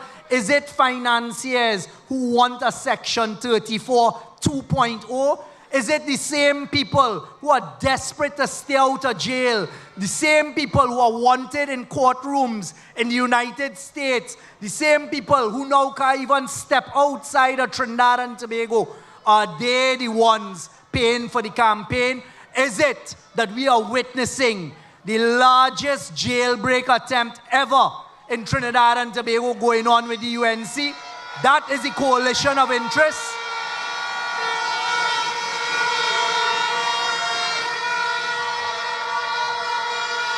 So as responsible Trinbagonians in Tobago East, in Tobago West, come down to the Northeast Peninsula of Trinidad and Tobago in Toco, Sandy Grande, straight across the Diego Martin West, all the way down to Cedrus and Point Fortin, Maruga, Tableland, Mayaro, come right back up. You have a responsibility next week, Monday, to defend Trinidad and Tobago and to make the right choice. Who is going to lead Trinidad and Tobago? Let me quickly tell you what has happened over the last few years. 20s, you hear them talk about no FID in Trinidad, no direct investment, foreign direct investment, FDI, and no financial investment decisions in Trinidad and Tobago. In the energy sector alone, tonight, I could tell you, under the People's National Movement, from 2016, you hear them talking about all the eggs in dragon basket. Let me tell you, some of the projects we negotiated, I negotiated on behalf of Trinidad and Tobago. 2016, De Novo, Iguana Development, 250 million US. 2017, BP, Angelin, 610 million US. 2018, BP, Cassia Sea Compression Project, 350 million US. BP, Matapal, 565 million US.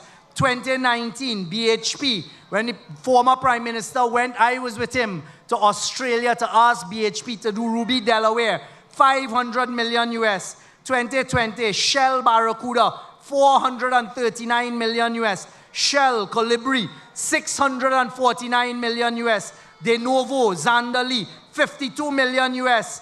Touchstone, onshore gas for the first time in decades. Cascadur, 76.4 million US. 2022, BP, SIP project, 854 million US. EOG, Osprey, 234 million US. 2023, EOG, Mento, a project with BP, 555 million US. EOG, Parula, in 2023, 34.5 million US. 2023, EOG again, Oilbird, 41.85. Those EOG investments was when we went to Houston, sat down in the boardroom of EOG and asked them to continue investing into Trinidad and Tobago. And day and night at the Ministry of Energy, I worked on behalf, with all of the public servants there, on behalf of Trinidad and Tobago, fighting for Trinidad and Tobago to make sure these projects continued, and to hear them lie that nothing is going on. 2024, the Manatee project, which is a historical project that would never have happened if we didn't do what we did with Venezuela and get them to agree. Shell, $2 billion US. EOG and BP are going to do coconut. They're developing the estimates. BP going to do ginger, 884 million. People of Trinidad and Tobago, between the years 2016 and 2025, as a direct result of those trips they like to criticize and ask about per diem, as a direct result of negotiating on your behalf in the energy sector alone, between 2016 and 2025, we earned $8.1 billion US, which is 57 billion TT dollars.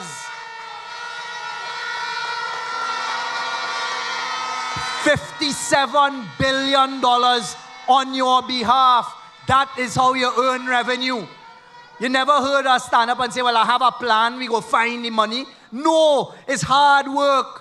It's not drinking at night. It's not liming. It's hard work. It's getting off a plane, going straight to negotiate. It is working on behalf of Trinidad and Tobago. You measure whose record really shows by their actions and not their words. Who cares? Who cares about you? And who is fighting outside there to make sure we have free education, free healthcare, or police, or prisons, or nurses, or doctors. All our public servants are paid on time. It is the People's National Movement. And I stand here tonight and tell Trinidad and Tobago, we have negotiated at the Ministry of Energy, and it depends on the choice you make next week, Monday, whether it will happen or not.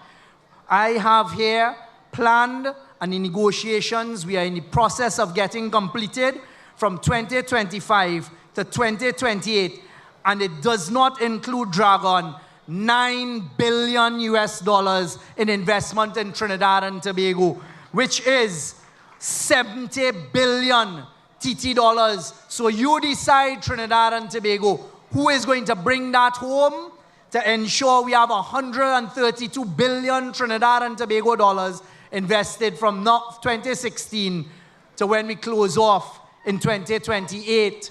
Those deals, that money, that revenue, that credibility depends on the choice we make next week, Monday. You have seen the record of delivery. You have seen the ability to negotiate against the best of them. Now you have to make a choice. It doesn't stop there. You want to talk about revenue? We restructured Atlantic LNG, which has never happened anywhere in the world. I say that time and time again. It cannot be challenged because it is the truth. As a direct result of the work done, the negotiations, the restructuring, the negotiation for better gas prices, and the introduction of a royalty from 2018 to 2024, so not even including this year, I can tell Trinidad and Tobago that this PNM government, under my leadership, direction, stewardship, with the support of my cabinet colleagues, we earned $38 billion for Trinidad and Tobago for our gas revenue that we would not have earned. So that is $38 billion. That is what paid for GATE. That is what paid for PTSC. That is what pays for electricity to be subsidized. That is the reality. That is why I can stand here tonight and I can ask Trinidad and Tobago, measure the PNM government on its track record, how we have managed this country in difficult times, through COVID, brought us out of COVID, what we've done with the energy sector, how we've improved the health sector. Yes, there are things to be done, but now you have the opportunity with a young leader, with a vibrant team PNM, with the experience and with some new blood coming in, with a plan and a policy that they cannot shred apart, to guide Trinidad and Tobago. And I am asking you tonight, give us the mandate. Give the People's National Movement the mandate next week, Monday. Give us the opportunity to write the next chapter with you together in a unified manner.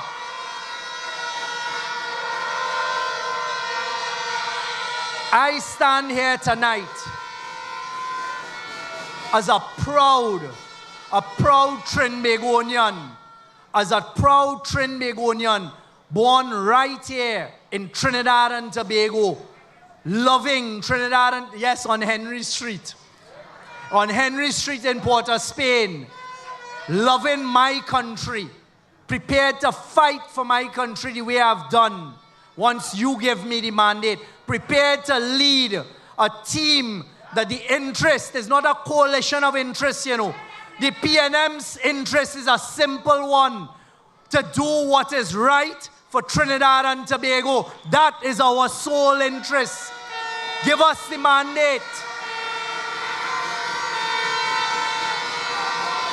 So tonight, next week, Monday, you have a decision to make. And just before I wrap up, I want to show you, because I've told you a little bit about our track record and the track record of delivery. I want to show you what their plans are. The Minister of Finance referred to some of it, but it's important you see it, because their plan that we discovered is found in a document, and I pointed it out to you in San Fernando a few weeks ago. And I told you we pulled it off of their website up to that date a few weeks ago. The UNC's National Economic Transformation Master Plan 2020 to 2025. This is Kamala's plan. As soon as we highlighted that they're going to devalue the dollar, if you go on their website today, they have taken it down because they are dishonest and all they seek to do is mislead Trinidad and Tobago. So let us remind ourselves what Kamala Prasad Bisesa said in the People's Parliament and the document we found that is their plan. Minister said that if you should get into office, the value of the dollar is... No, that's totally false. That is not on the books of the UNC at all. The Minister of Finance will work with Central Bank to make sure that our exchange rate is competitive, eliminating the current dirty managed float and allowing market forces to operate within a crawling band. That is not on the books of the UNC at all. That's totally false. That is not on the books of the UNC at all. That is not on the books the Minister of the Finance UNC will work with at Central all. Bank to make sure that our exchange rate is competitive, eliminating the current dirty managed float and allowing market forces. Eliminating the current dirty managed float and allowing market forces. That is the dishonesty. That is the dishonesty of those who want to get to the treasury and whose financiers want to stay out of jail. That is the choice that is opposite the choice of the People's National Movement. So next week, Monday, think about that when they were caught with their devaluation plan, and tonight I don't have time to tell you what a devaluation will mean. The speakers before me told you what the IMF will mean when they come in. They will take away. Terence didn't have it completely right. He was being kind. The IMF will take away all free health care because we would not be able to afford it. CDAP gone. All drugs gone. All free health care gone. Free education gone. All the public servants who've been misled now by somebody telling them 10 to 14%. When you have a 5% offer on the table, that will cost $3 billion. That is going to lead to a loss of your jobs. So we kept digging because it's important that we know what the alternatives plans are. And you know what we found? We found that the second part of the UNC's plan is that they intend to sell all state assets. They intend to sell the assets. And you heard the Minister of Finance say it, that the leader of the opposition, Kamala, is saying the state has no business in running business. So who will run the business? Who will employ our people at NGC, our people at Heritage, our people at TSTT, at TNTech, at WASA? And now they're trying to turn it around. I understand in Tobago they're selling a bunch of lies, saying how PNM going to privatize TNTech and WASA. I stand there tonight as the Prime Minister of Trinidad and Tobago, and I assure the population that this PNM government has no intention of privatizing WASA and TNTech. That is Kamala's plan, and I want to show you why I say that here tonight. Flagman, don't block the camera. I want to show the population of Trinidad and Tobago tonight what Kamala Prasad Bisesa is saying and their plan and what they are going to do to our state assets. The first 90 days, 1, we will prepare a divestment plan for the state enterprises and a debt workout strategy for those enterprises. The first 90 days, 1, we will prepare a divestment plan for the state enterprises and a debt workout strategy for those enterprises. Further, we will transform the remaining state enterprises to publicly owned companies. First 90 days, 1, we will prepare a divestment plan for the state enterprises and a debt workout strategy for those enterprises. The government should be in business. Let Keep that slide up. Keep that slide up. Do the business in Trinidad and Tobago. So you see what she's going to do. The first 90 days. The first 90 days, their plan is to divest and get rid of those state assets. Show the state assets if you can. First 90 days. Stop. National Gas, NLCB, National Quarries, NP, MTS, Caribbean Airlines, NEDCO, TTT, T&Tech, WASA, E-Tech, Lake Asphalt, the port. Those are the UNC's plans. And watch and see how they try to distance themselves. Trinidad and Tobago, you are being cautioned and advised.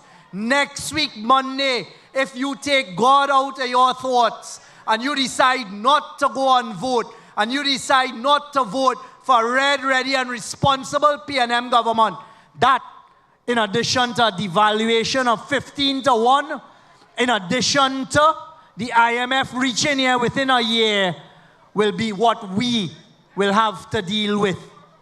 So I'm asking you tonight, I am asking you as a concerned citizen of Trinidad and Tobago, someone who is offering himself to continue in service, in continued service, someone who is offering himself along with Team PNM, the likes of young Kareem Marcel, Terence Dial Singh, Vishnu Dan Paul, Esmond Ford, Yunus Ibrahim, Brent Maraj, Hans Devines, and multiple others across the country.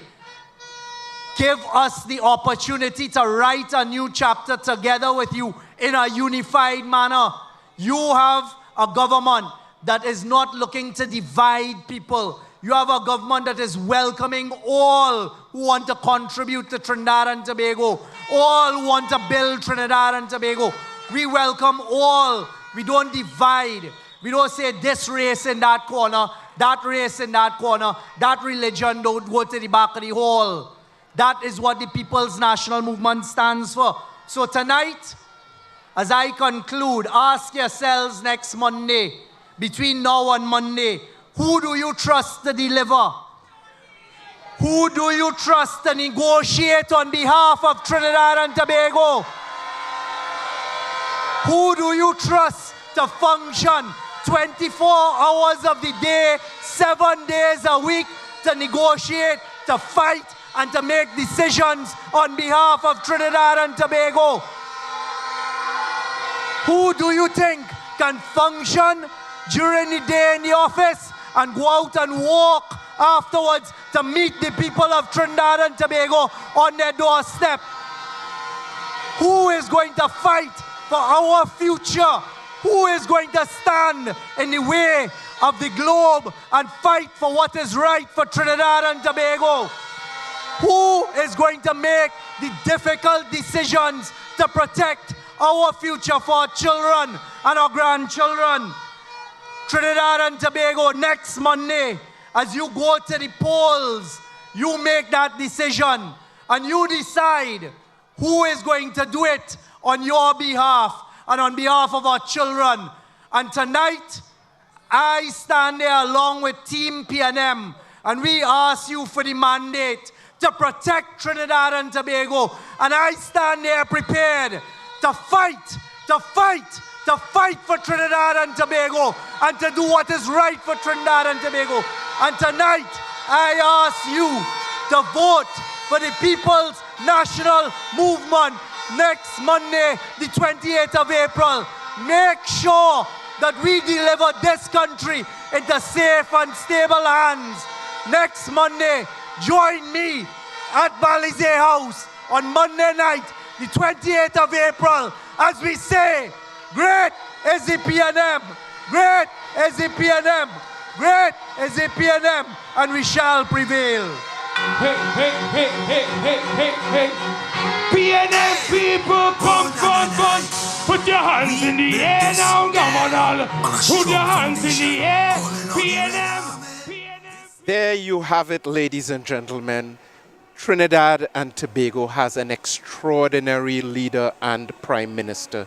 And what we experienced this evening was an extraordinary political platform, full of substance, full of inspiration, full of information, and full of education. This is the standard of the People's National Movement, and I must say that that speech by the Prime Minister, that delivery, was one of the most extraordinary in our political history. Delivering from the heart, not reading from a prepared script, but always prepared to engage meaningfully with the people of Trinidad and Tobago. And this huge audience here in St. Joseph was electrified and riveted by every single word that was delivered. This is something that we can be proud of as a nation. We can stand up anywhere within CARICOM, engage with fellow CARICOM leaders and leaders all over the world, because we have a Prime Minister who can represent us with dignity and with pride. Listen, ladies and gentlemen, I have seen Prime Minister Young in action. I've been there when he's engaged with the Secretary of State of the United States of America and with other leaders of very high caliber. And what we get as a nation from those interactions cannot be duplicated or replicated and should never be understated. So we had a wonderful program here this evening, and for too long we've been knocking our heads at several glass ceilings, several barriers in this country. One of them, we've been listening, people have been saying it's time for a new generation of leadership. For how long are we going to be carrying prime ministers and leaders in their 70s and 80s? That's been a part of the tradition. It's time to turn a new chapter. The People's National Movement has listened, and just look at what we've been able to find and develop and nurture a leader of extraordinary caliber in the form of Prime Minister Stuart Richard Young, Senior Counsel. And the other barrier that we've encountered is the barrier of ethnicity, where persons would discriminate or assume or stereotype. This party is for one race, this party is for another race. A prime minister has to look like this or that or sound like this or that. The People's National Movement again has listened. As a national movement, as a responsible party, we've shattered that ethnic ceiling and that stereotype. And we presented a prime minister of mixed ethnicity for the first time, with Chinese and Indian and a rich mixture that is a reflection of the vibrancy and diversity of Trinidad and Tobago. This is a new chapter. This is something every right-thinking citizen can associate with and be proud to be a part of. This is the People's National Movement. Tomorrow evening, we will continue our engagement and our platforms. We will be at Bournes Road in St. James. It promises to be another historic evening. And following that, we will be in Sangre Grande on Friday, using the time responsibly, using the time wisely, using the time to interact with the audiences in front of the stage and also with the national community at a level that our children, our family members, everyone concerned about the politics and the future of this country can identify with a People's National Movement platform. So we were hosted tonight by young Kareem Marcel, a new candidate on the People's National Movement slate, and I must say he's a revelation, a diamond that has been discovered, brought up by PNM Education. From a very humble community in East Port of Spain, he's now a distinguished attorney at law. And when you hear him speak, and we've been hearing him, it's a quality that is easy to recognize and hard to find. We found it, we've produced it. Trinidad and Tobago has developed a gem. We also heard from Esmond Ford, a man of the people, completely rooted and connected and grounded. The people of Tunapuna should always be proud to be represented by a man of the caliber and distinction of Esmond Ford. Connected to every one of his constituents, a man of the people, a man who knows the names of his constituents, who knows their birthdays, who knows where they went to school. That cannot be substituted. And we also heard from Terence Dayal Singh. Oh my goodness, one of the best ministers of health this region has ever produced, and certainly for the people of St. Joseph, an outstanding parliamentarian that they should always be proud of. We heard from Mohammed Yunus Ibrahim, who will be representing the constituency of Sarawak Barataria. Again, a gentleman of absolute integrity, a pristine character and reputation, who is offering himself and will, with your support, be the next member of parliament for that constituency. We heard from our Minister of Finance, who's come back to Trinidad and Tobago on the call of the Prime Minister, and who is serving as a subject matter expert in finance, something people have been looking forward to. And our jewel in the crown, Prime Minister Stuart Richard Young. Extraordinary. Exactly what Trinidad and Tobago needs as we enter a new chapter with your support. We can look forward with optimism and anticipation to a bright future with the People's National Movement. We look forward to your vote. Continue this journey with us as we move Trinidad and Tobago responsibly and soberly to the future. Thank you. God bless you. Have a wonderful evening with your families. This is a movement, we all in together. Not just so one, my sister, my brother. In your This is a new chapter. Join us on the road to victory. On Wednesday, April 23rd, St. James. Meet us at corner Bournes Road and Church Street. We're red, ready, and responsible. Vote PNM. Great is the PNM.